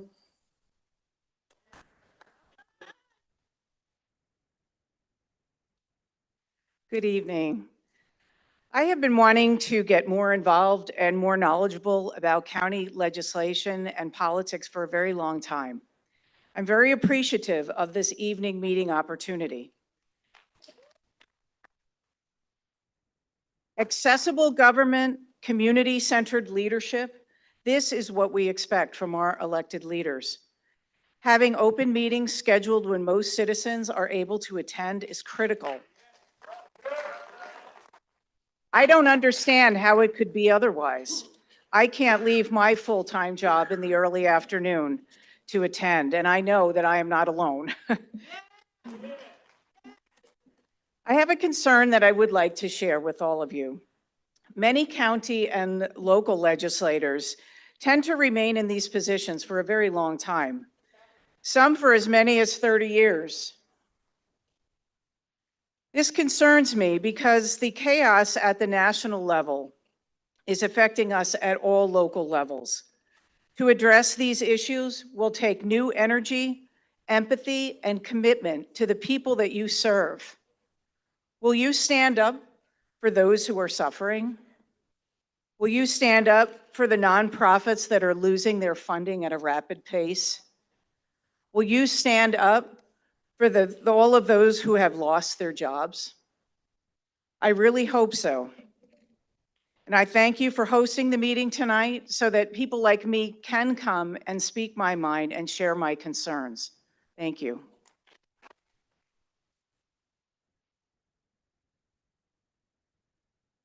Our next speaker is Mary Makovsky from Warwick.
Hi, good evening.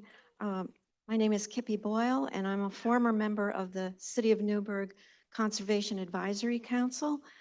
First, I'd like to say thank you so much for having this meeting at this time. As you can see, the public really cares about it, and I hope you'll schedule more of them at this time.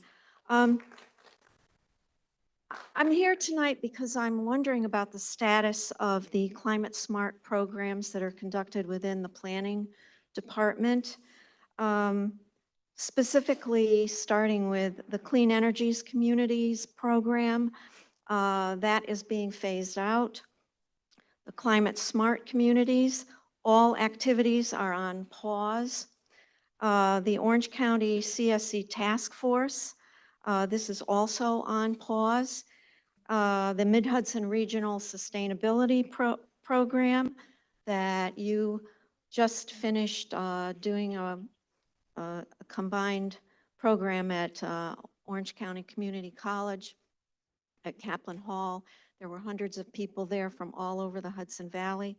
That is being, your presence is no longer evidently needed participating in that program. And then finally, Conservation Advisory Council Coordinator. Evidently, it says here, training and networking to municipal CACs is not something the county planning department needs to be involved in, given its current mission, goals, and staff capacity. So I'm here tonight to find out what that mission, what's changed within your mission and goals, within their mission and goals. And for you, the legislators, I understand at one point you were discussing creating a green committee.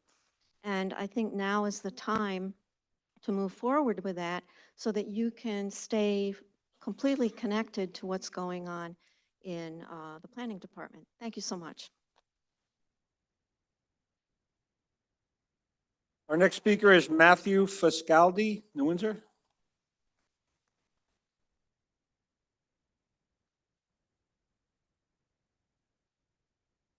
Good evening, everyone. Good evening, everyone. My name is Matt Fiscaldi, and I'm a proud resident of the town of New Windsor. I want to thank you first by having this evening meeting tonight. It really means a lot to all of us who are here, so I really want to thank you. I'm here tonight as a constituent and public servant who believes that Orange County can do better. For 50 years, working people in our community have paid the price of the corruption tax. From scandal-plagued judges to indicted prosecutors to a county executive under FBI investigation, the people of Orange County have watched their government trade away public trust for personal gain time and time again. And while this good old boys club collects their checks, residents in New Windsor and across the county are asking a simple question. Who actually is working for us? While you celebrate a $24 million surplus, many of our county roads are poorly lit, with the county putting the responsibility on municipalities to foot the bill.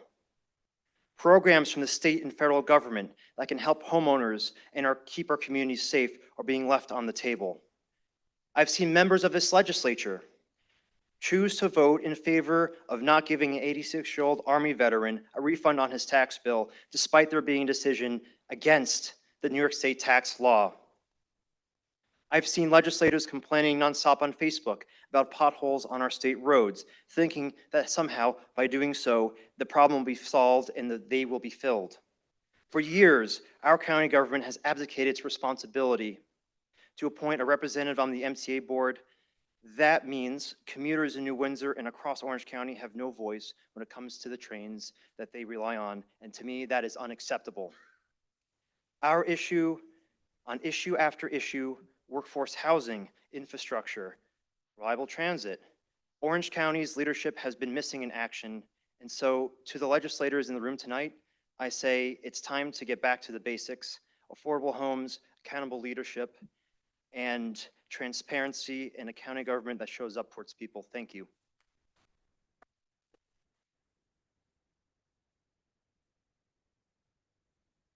Next speaker is Manolin Tarada, Greenwood Lake.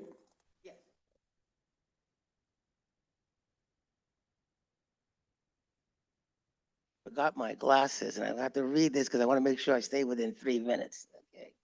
Okay.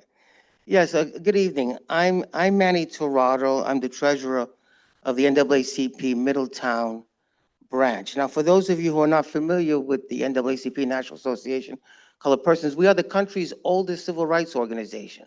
We were founded in 1909. Hence, in case you're wondering, the sheet, what 1909 means on my T-shirt, that's when we were founded.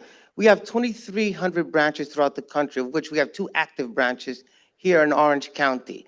Besides the Middletown branch, we also have the Newburgh, the Newburgh branch.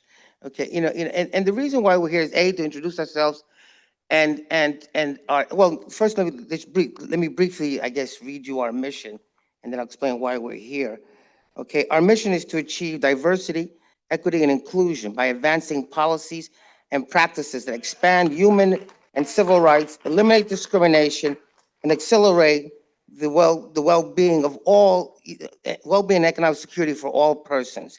And we do this by advocating and educating our elected officials. And one of the things that the branches plan to do is we plan to meet with each of you so that we can educate you as to what our legislative agenda is and whatnot, and to get your feedback, because human rights is human rights. And to be clear, the NAACP is a nonpartisan. We do not endorse, candidates, Democrat or Republican. We are, in fact, we have Democrats, independents, and even Republicans who are members of the NAACP. For those of you who are Republicans, I would welcome you and hopefully you'll join the NAACP, because we all believe in human rights. We all believe in dignity, and that's basically why I'm here. And yes, we are also, we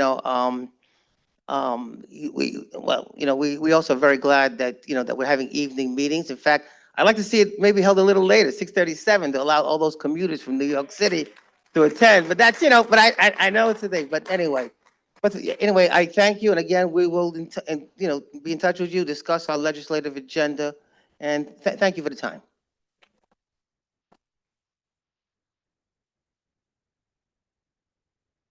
Next speaker, Torrance Harvey, Newburgh.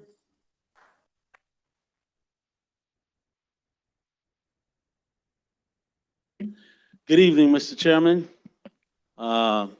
Minority Leader, the Majority Leader, County Legislatures. I'm Mayor Torrance Harvey, Mayor of the City of Newburgh, New York. This is my first meeting for Orange County, and I want to echo the sentiments of those that came before me who said, thank you for having a participatory meeting, by having it in the evening time, so that your constituents and my constituents all around the county can make it to these meetings. And I too hope and pray, because prayer matters, that you continue to have these meetings so that we can live out our true creed, and that is participatory government, democracy. Democracy is a government where there are elected representatives in the government for the people, by the people, and of the people. And I really, really, truly hope that this continues with evening meetings. And I've been in city government now 9 years. On January 1 of 2026 will be my 10-year anniversary in city government, and this is my first Orange County meeting. I want to say thank you to you all for your public service, and I want to encourage you to meet the moment. We are at a critical period in our American history. We see what's going on in Washington. Whether you are a Democrat, whether you are a Republican, whether you are an independent, elected a citizen, it doesn't matter. We are one nation under God, indivisible, with liberty and justice for all. And I'm coming before you to continue the partnership between city government in the city of Newburgh and Orange County and all the county municipal governments, and say, meet the moment. Let's take this grand opportunity to look at the dysfunction in Washington and continue to reach across the aisle and join hands in full collaboration so we can continue to show those at the federal level that we at the local level know what democracy truly is. Lastly, and I don't see a timer, but I know my time is running short, But I want to say thank you for the free busing, transportation in the city of Newburgh. I want to say thank you for collaborating with us on sales taxes, because those sales tax dollars are doing well for our city as we are full-fledged in our revitalization efforts in building back the city of Newburgh better. If you haven't been back to the city of Newburgh, come on and take a visit. And in closing, I'm going to say we are in a housing crisis, and I look forward to the housing task force that you have created to work with us in city government. Thank you very much.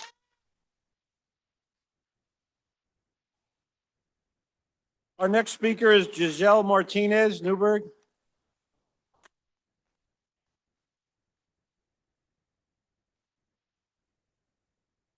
Good evening, legislators. My name is Giselle Martinez, and I am a City of Newburgh resident, taxpayer, and council member representing the First Ward. I am speaking tonight to emphasize a need for a more transparent, inclusive, and equitable county government.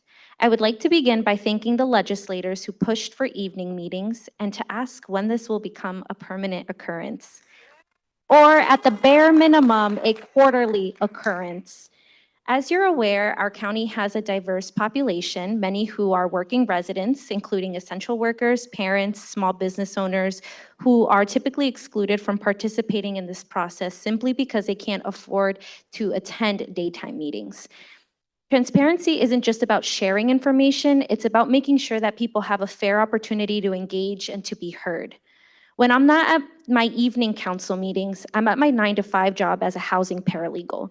Between court and client meetings, it's not realistic for me to join your daytime meetings unless I take personal time off.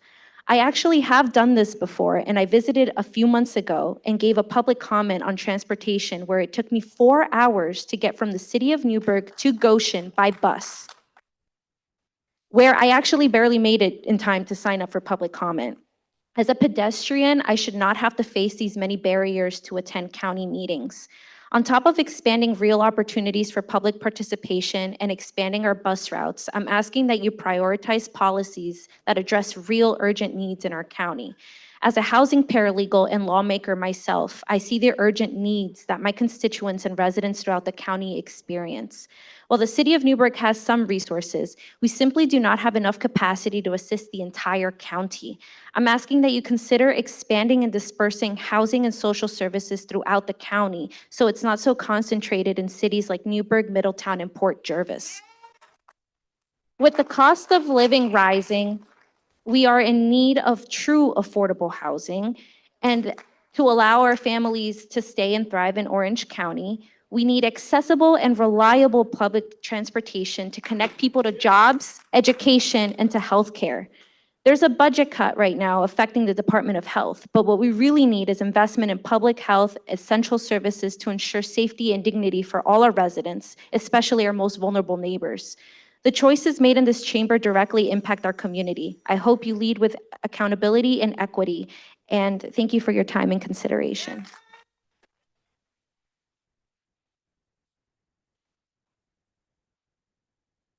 Next speaker is Jean Moran, Greenwood Lake. Hi, it's actually Marin, Jean Marin. I first want to thank, like everybody else, thank you guys for having this evening meeting. But more importantly, I want to thank our fellow neighbors from the county for showing up and making the point that, you know, we want to be informed. We want to ask you questions. This whole process really is great in terms of us voicing our concerns and our questions, but I'm not sure how we ever get the answers to those. So that's something I'd like you to reconsider in terms of this process here. I'm also here to ask about our public safety. I'm wondering what the legislators and the county is doing in concerns to people being disappeared or just taken off our streets, out of our hospitals, out of our churches or schools. Do you have plans? It's happening everywhere. Just because we're a nice, you know, out of the way county doesn't mean it's not going to happen here. It's happening everywhere. So I'm wondering, what are the plans to protect our residents and our visitors, because it's coming on summertime and fall, and we know that a lot of people like to visit our area, and our economy is dependent on that in some cases. So What is the plan to protect our residents and our visitors here in Orange County? And I'm also wondering if we've done a check, someone else has already asked a little bit about this, on the people that have been taken by ICE to the Orange County Jail. Have they in fact been able to have due process to date? And if not, why are they there? And what are you doing about it? I think these are some really important issues. And I could not come up here without mentioning, because it is Mental Health Month, May is Mental Health Month, and I have a doctorate in clinical neuropsychology, that the stress that someone just suddenly disappearing at a job, at the desk next to a 7-year-old in their class at school, suddenly just no longer being there, is traumatizing. And what are the plans to help with the trauma that people are going through when suddenly their neighbors or their fellow student goes missing?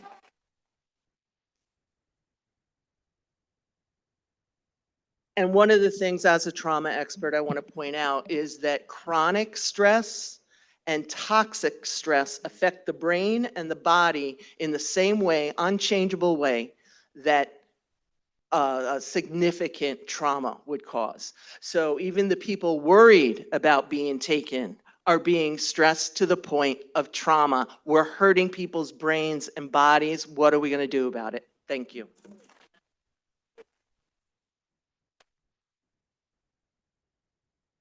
Next speaker is former Minority Leader Matt Turnbull.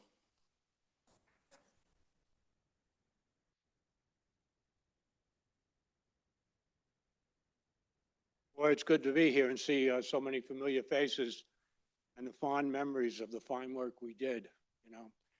But 8 years have gone by and we're still doing that 2 meetings a year, you know, of this type of meeting. I mean, this is great. This is what democracy is all about.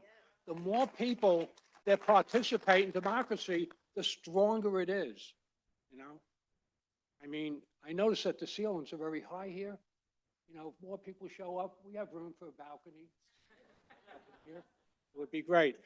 I'm the chairman of the Hamptonburg Democratic Committee, and I'm also on the board of ADAC, Alcohol Drug Abuse Awareness Council. And I just want to thank the county for its funding of ADAC. They do such important work. You know, Jim Conklin and his guys, they just work so hard to make sure they get to these kids at a young age, you know, and make sure that they know what these drugs do.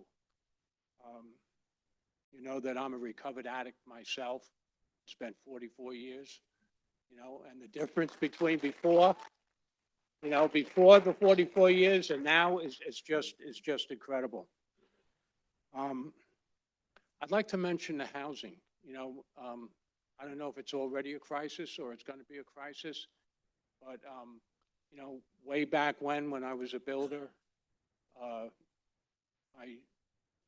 my most memorable, favorite jobs were affordable housing projects in Rockland County. I did one in Spring Valley, one in Nyack, a total of about 60 houses for people that needed housing, you know. And I got an award from Ben Gilman. I mean, as a builder, I never got an award. That was incredible that I actually got an award for working, you know, and getting paid. So finally, the most important reason that I'm here, Barry Cheney, what's going on with the golf? You know, I'm a senior citizen on a fixed income. I go up there, you know, the price keeps going up. Why don't we have like senior, veteran, walk, 9, twilight, $10? But seriously, one of the things we could do with our 2 beautiful county golf courses, open it up to the kids, you know? You go up there at 5 o'clock, there's still 2 or 3 hours of daylight, and the course is empty. Let these kids come up and play golf. It's such a great experience for them, you know? You know? Yeah, every once in a while I do get a good idea. Ask my wife. Thank you very much for listening to me.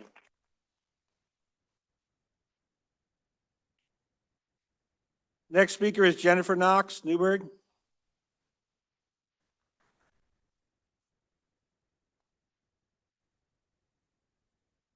Hi, Chairman, Legislator. Thank you very much for having this evening meeting. It is nice to have a participatory government where we can all be here tonight to participate, like everyone said tonight, in democracy. I'm here to talk about housing tonight. You know, the county's facing a serious housing crisis. I'm glad that we have like a task force now. You know, housing crisis is affecting working class families, first-time home buyers, and those at risk of homelessness. Housing prices and rents have risen beyond what many residents can afford, while affordable housing options remain scarce. Teachers, nurses, service workers, and young families are being priced out of communities they support. My son, like him and his, you know, fiance, they can't even afford to buy a house in this area. They both have good jobs. She's a teacher. He has a service job. You know, I'm not gonna see my grandkids raised up around here, right? My grandparents babysat me when I was younger, you know?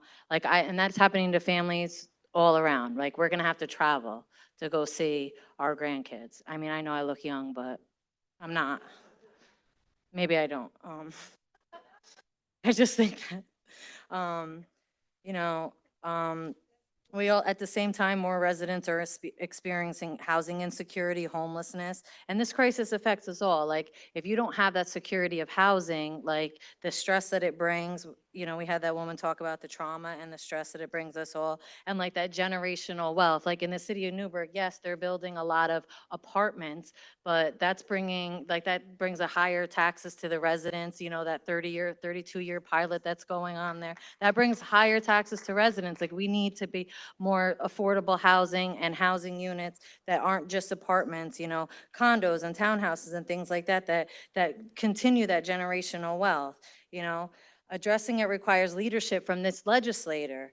Zoning is not just a town issue. Counties play a key role in guiding land use, infrastructure investment, and development priorities. I urge you to lead on this, encouraging affordable and workforce housing development, supporting zoning reforms that allow for more diverse housing types, not just big warehouse building projects, big, you know, big housing development projects, supporting expanding programs to assist first-time home buyers and renters, partnering with local organizations to prevent homelessness. We need bold, coordinated action to ensure Orange County remains livable and inclusive for all residents, not just those who can afford today's inflated housing markets. Thank you very much. Next speaker is Karina Tipton.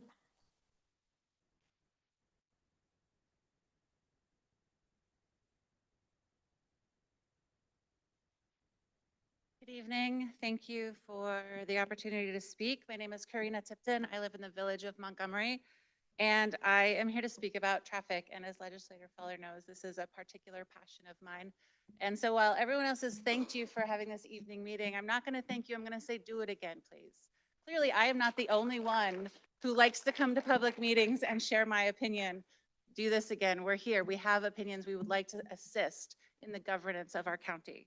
But for traffic, a year ago, the county planning department agreed to, roughly a year ago, a traffic study was merited in the town of Montgomery and the village of Montgomery, and it would focus on several major state routes that many people in Orange County take to travel through Montgomery on their way to their jobs, their homes, their schools, their recreation. This study seems to be stalled out. The last I heard, it has not yet been RFP'd, and if it is immediately RFP'd, we're still going to miss the school season, and it will have to be pushed out until the fall to get an accurate traffic record of the 17K corridor where we have our middle school and our high school, or Route 211 where we have Montgomery Elementary School right in the village of Montgomery. Why does this matter? Montgomery continues to be a very attractive place for development. Without this traffic study, our town and village boards and our planning boards do not have the information that they need to make sound decisions for this community. And not just for our community, I'll remind you, these are state routes. 17K, 208, 211, 416, all of these state routes are impacted by traffic coming out of Montgomery, out of our warehouses, out of our recreational areas, and people going into those warehouses to work from various parts outside of the county and even outside of the county. At this point, since last year, I just did a quick scan through our planning board's website. There's been at least, quick check, an aerial adventure park, and at the risk of being a little bit flip, a number of various warehouses have been approved in the town of Montgomery. We have a lot of warehouses, as I'm sure many of you know. We currently have in front of the planning board in the town and the villages of Montgomery, City Winery's Milk Factory, a very large apartment and commercial complex with over 800 parking spaces on the site plan currently, right next to the high school, up to roughly 2 million square feet of additional warehouses, including some right in the village of Montgomery, across the street from my house, incidentally, a Wendy's, and Dino Land, Dinosaur Park, which I know that this county was in favor of because you did facilitate the transfer of property from the county to the town for that purpose. Without the adequate study that we require from a traffic study, if these projects are approved, the planning board doesn't have the resources to facilitate those traffic studies themselves. We're relying on individual spot traffic studies done by developers. We're not getting a comprehensive look at what's going on in the town or from our neighbors. For example, many development outside of Montgomery are impacting us as well. And the real impact is that if the developers don't have to pay for the traffic improvements that are merited, then we pay for it as taxpayers. We will be paying for those traffic lights. We will be paying for any additional studies that are necessary. So please get this done for us. If you could follow up, I would deeply appreciate it. Thank you.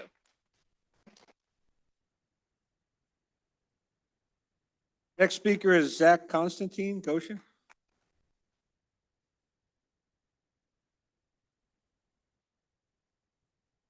Good evening, legislators. My name is Zach Constantine, and I serve as the chairman of the Orange County Democratic Committee. But tonight, I'm speaking to you as a resident who is tired of watching this legislature confuse holding power with real leadership and public service. Let's be honest. The only reason so many of us are in this room right now is because you finally decided to hold a meeting after business hours. And that didn't happen out of the kindness of anyone's heart. It happened because Democratic legislators demanded it. For decades, this body has governed with the same energy as a broken vending machine, hard to access, impossible to get what you need, and everyone just walks away disappointed. For decades, this body has created so much damage, and the truth is that the damage from this culture of complacency isn't just procedural, it's personal. It's what happens when warehouses go up faster than housing, when bus service stops before the next municipality begins, when our county employees beg for better pay and working conditions, while some of you brag in your communities about a budget surplus, and when corruption scandals drag on for years and years, while the same people continue to pretend that nothing is wrong. The Republican majority in this chamber has mastered the art of looking busy while doing very little. It's like watching people rearrange deck chairs on a ship that they insist isn't sinking. So here is a simple message. If you're not prepared to fight for accessible government, safe housing, real transportation, and transparent leadership, step aside. Because there are people in this room who are. We showed up tonight because we know what our communities deserve, and we're not just asking you to do better. We're organizing to make it happen with or without you.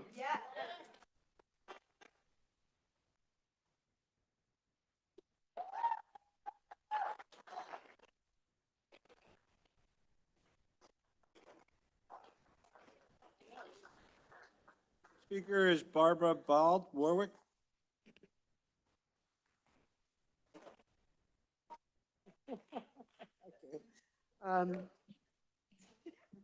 That's a hard act to follow here. Thank you again for having us this evening, and I hope you'll continue to do it for every meeting that you have going forward, holding it this evening. But I'm going to focus a little bit on what's going on at the federal level, because what's happening there is going to be happening here. It's going to impact us on a day-to-day basis. And one area that I would like to focus on is Medicaid. Because let's not kid ourselves, there is no way that the budget that is being talked about at the federal level is going to happen without cuts to Medicaid. and changing work requirements are not going to do it. Okay, so what's going to mean for Orange County? There are 127,000 Medicaid recipients in Orange County, just under 1 in 3 people. 40% of children and 60% of nursing home residents in New York rely on Medicaid funding for health care. Medicaid funds Child Health Plus and MOMS, which is insurance for pregnant women during and just after pregnancy programs. Okay, you may not realize this, but Medicaid also funds medical student and resident training through its reimbursement to teaching hospitals. Orange County has only 3 federally qualified health centers, 1 rural health center, 1 hospital-based primary care training center that will see people with and without insurance. These facilities, as well as ERs, will quickly become overextended if Medicaid is cut. Public health will be affected because people will wait to get care, increasing the risk of spreading infectious diseases. ERs will become overrun and wait times will increase. Uninsured people will get sicker due to lack of care. Chronic diseases will worsen unchecked because people will have to wait too long to get care. The burden of care will fall to our county Department of Health to tackle this problem, especially that of infectious diseases. Remember COVID-19, and now we have the current measles outbreak. In addition, nearly 25% of physicians in this country are international medical graduates. Given ICE's unprecedented migrant arrests and abductions of even legal immigrants, this means doctors and scientists will stop coming to the United States. This will further worsen our current physician and provider shortages and thus less access to care for all of us. The feds are proposing cuts to addiction services and Narcan programs. These programs have vastly reduced opioid overdose deaths. Even despite this, overdose remains the leading cause of death for Americans aged 18 through 44. Given federal cuts to public health, okay, the burden of protecting our residents will fall on our county executives. So given all of the above, have you started to formulate plans for the county's likely increased burden in protecting the health of Orange County residents? Thank you for your time. Next speaker is Monisha Maldonado.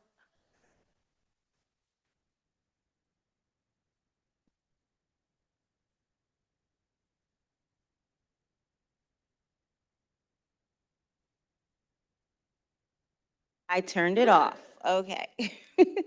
Thank you for the opportunity to speak with you today. I would also like to thank the legislators for taking the time for putting this meeting to this time so that I, who am a business owner, can come after work and speak. I would like to talk about public transportation. Public transportation is more than just getting from point A to point B. It's more of a backbone of opportunity for growth and connection in our communities. Yet today, many people still face daily challenges due to limited access to reliable transit. Transportation is not just a matter of infrastructure, it's a matter of equality, economic validity, and environmental responsibility. Across our county, too many communities still lack access to efficient and reliable transit. This isn't just inconvenient, it holds back families, businesses, and growth. Expanding transportation isn't just about adding more roads or buses. It's about building a smarter, more inclusive network, one that connects people to jobs, schools, healthcare, and each other, even coming to this legislative meeting tonight. As legislators, you have the power to shape a connected future, one where all residents can access the opportunities they deserve. Investing in public transit, cycling paths, and sustainable infrastructure reduces traffic congestion and creates local jobs. As our cities grow, so so must our vision. Imagine a future where fewer people are stuck in traffic and more enjoying safer, greener, and faster ways to move. That future begins with bold steps we take today. Let's push for better planning, greater investment, and a commitment to accessibility for everyone. Because when we expand transportation, we expand opportunity. Thank you. Next speaker is Daniel Burke, Monroe. Hi, Daniel Burke from Monroe, and I refer to myself as elder statesman. But I have three kudos. I want to give kudos to Mike Paduch and the Dems for being persistent and asking for these evening meetings. And I want to give kudos to Chair Kevin Hines and his Republicans for bipartisan spirit and holding it, and they scheduled 2 this year. And then I want to give kudos to my fellow Orange County citizens who skipped their supper to come here tonight, you know. And in regard to Homeland Security, everybody sees what I see. They're picking up people. They're not just deporting them, they're sending them to prison. They could be citizens or non-citizens. Nobody knows. There's no due process. The Constitution says due process. I'm going to ask the county legislature to ask the office of the county attorney to study this, find out and determine if this is illegal, if this is kidnapping, that the county will pass a resolution saying they will no longer cooperate with ICE and no longer spend millions of dollars to upgrade the jail to hold people that have been taken off the streets. Thank you very much for listening. Next speaker is Gail Jeter, Crawford.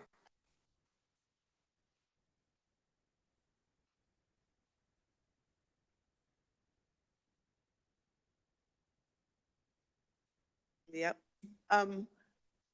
What I planned to talk about was repeated and repeated and repeated before I came, but I would like to add a few more items.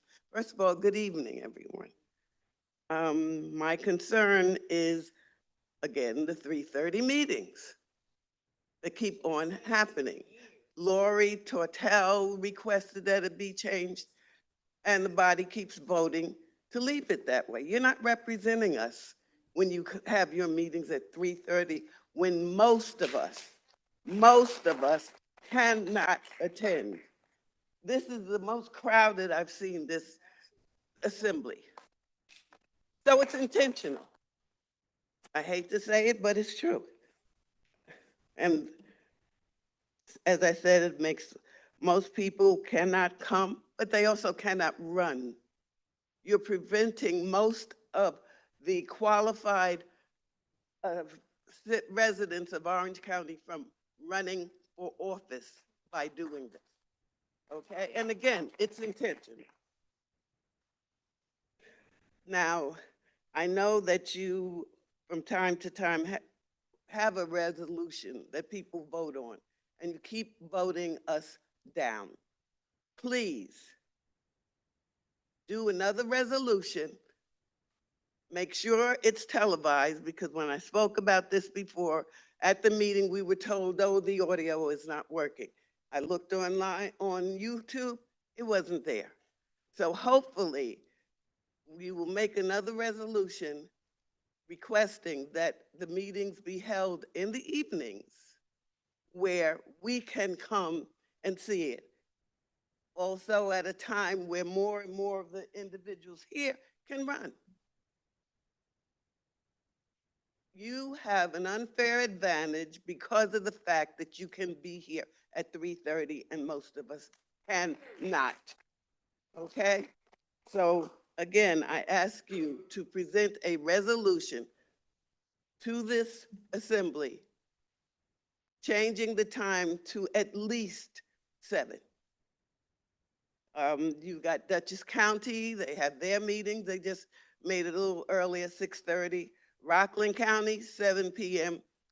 There's no reason to have a meeting at 3:30. None, except, again, to make sure that the place is empty like it is most of the time at 3:30. okay? And that's about it. Thank you. Next speaker, Stephanie Powell, Highland Mills.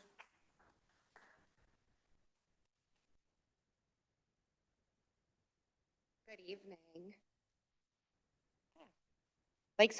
Like everyone else has said, thank you for having this evening meeting. My name is Stephanie Powell, and I'm a proud lifelong resident of Woodbury, as well as a proud member of NYSET. I'm here to raise an issue that impacts working families, students, seniors, and anyone in our county who relies or tries to rely on public transportation. The lack of a functional, efficient countywide transit system in Orange County is a matter of access and equity. Let's just be honest, Orange County is left behind. Our neighbors in surrounding counties have robust, interconnected public transportation networks that allow residents to get to work, school, medical appointments, and civic life without owning a car. Meanwhile, in Orange County, a simple trip across county lines becomes an all-day ordeal. Let's take access to higher education, for example. We're fortunate to have SUNY Orange with campuses in Middletown and Newburgh. These are incredible resources. They give potential access to higher education, but they're only resources if people can access them. If a student from Woodbury needs to attend an 8:30 a.m. class at the Middletown campus, it would take almost 2.5 hours to get there by public transportation. That's unacceptable. And it's not just an inconvenience, it's a barrier to opportunity. How many students are giving up before they even start simply because they can't get there? The problem doesn't end with our students. Our workers can't reliably get to jobs. Our seniors can't get to their doctors. Our communities stay isolated and our economy suffers. We talk a lot about workforce development, affordable housing, and equity, but without mobility, these goals remain out of reach for many. Public transportation is not a luxury, it's a basic necessity, and it's a matter of fairness and equity. It's time we stop acting like this is someone else's problem. We need a county-wide transportation plan that includes regular, reliable bus routes that connect all corners of the county, from Port Jervis to Newburgh, from Monroe to Middletown, and link up with the broader regional transit network. We need investment, we need vision, and we need urgency. Let's not wait until the next federal grant cycle because, let's be honest, relying on federal grants under this administration is like saying you're not going to do anything at all. Let's build a public transportation system that moves our people and our county forward. Thank you.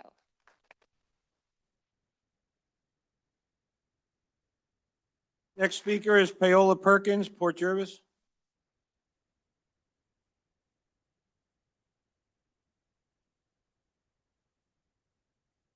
Good evening, and thank you for having this meeting tonight. My concern has to do with rental increases. I'm a tenant. I've been a tenant at this complex for 9 years, which I'm thinking New York State has a 4.5 cap on how much you could raise your rent. My landlord decided to raise my rent $500, some other tenants $600, some other $400. I'm hoping the county will instate something where there's a cap on how much your rent can be increased due to the fact that who has $500 extra a month for an apartment? He's charging me what I paid for a mortgage 10 years ago in Warwick, and it's just ridiculous. I'm hoping we can address this because we definitely need more options for affordable housing, but to have a cap so that your landlord just can't wake up and say, oh, I'm going to charge you this or this. So I hope that is taken into consideration. And that's it for me. Have a good night. Next speaker, Stephen Hunter, Newburgh.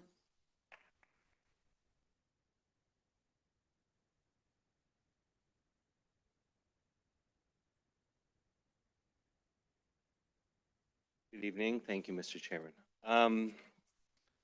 So just first, I wanted to say thank you for a lot of the great recognition that you gave this evening. I was here at the last month's meeting and when you recognized the Autism Awareness Month and the great education and employment programs for those individuals. And tonight with the Think Differently program and the recognition of RECAP.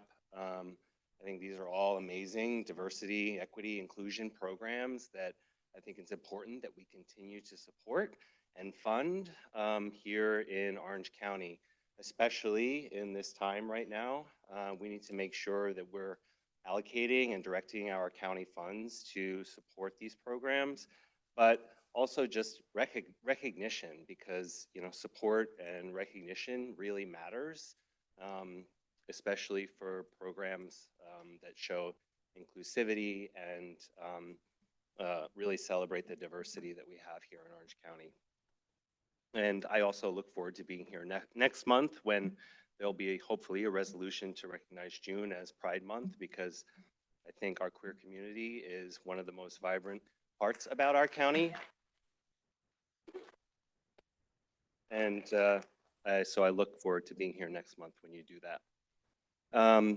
And the other thing, I think it's amazing the investment that you've been making and continue to make in green space and open space here in Orange County. I think that's one of the best things about Orange County is how beautiful it is. And I want to make sure that to say thank you for continuing to invest in that. So, one of the main reasons I wanted to speak tonight is pretty much why a lot of the other folks were here tonight, just really thanking you for having the public, for having the evening meeting so that the public can be here at a time that's convenient for most. I think you're all up here in jobs of public service, and we are the public. And so, we want to be here to participate and to be heard. And in order to do that, you have to have meetings at times when things are accessible to the public. And I would say if you're purposefully having the meetings at 3:30 in the afternoon so that this doesn't happen, you're all up here for the wrong reasons. And the last thing I'll say is that as a lot of other folks said, the country is really in crisis right now. A lot of things are at risk, our rights, and in a lot of ways, the funding for many, many important programs. And just as I said earlier, we are doing a lot of great things. You are doing a lot of great things here in Orange County for health and human services programs. And I really ask you to continue to step up and meet this moment and really show up for your constituents, because a lot of us are scared and we're afraid that we're not going to continue to be supported by our government at the federal level. So you have a real opportunity here in Orange County to continue to show up and support your constituents. So thank you.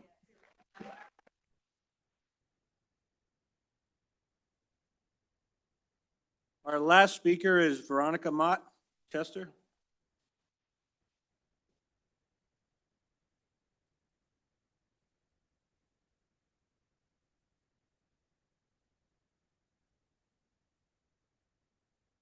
Veronica, are you still here?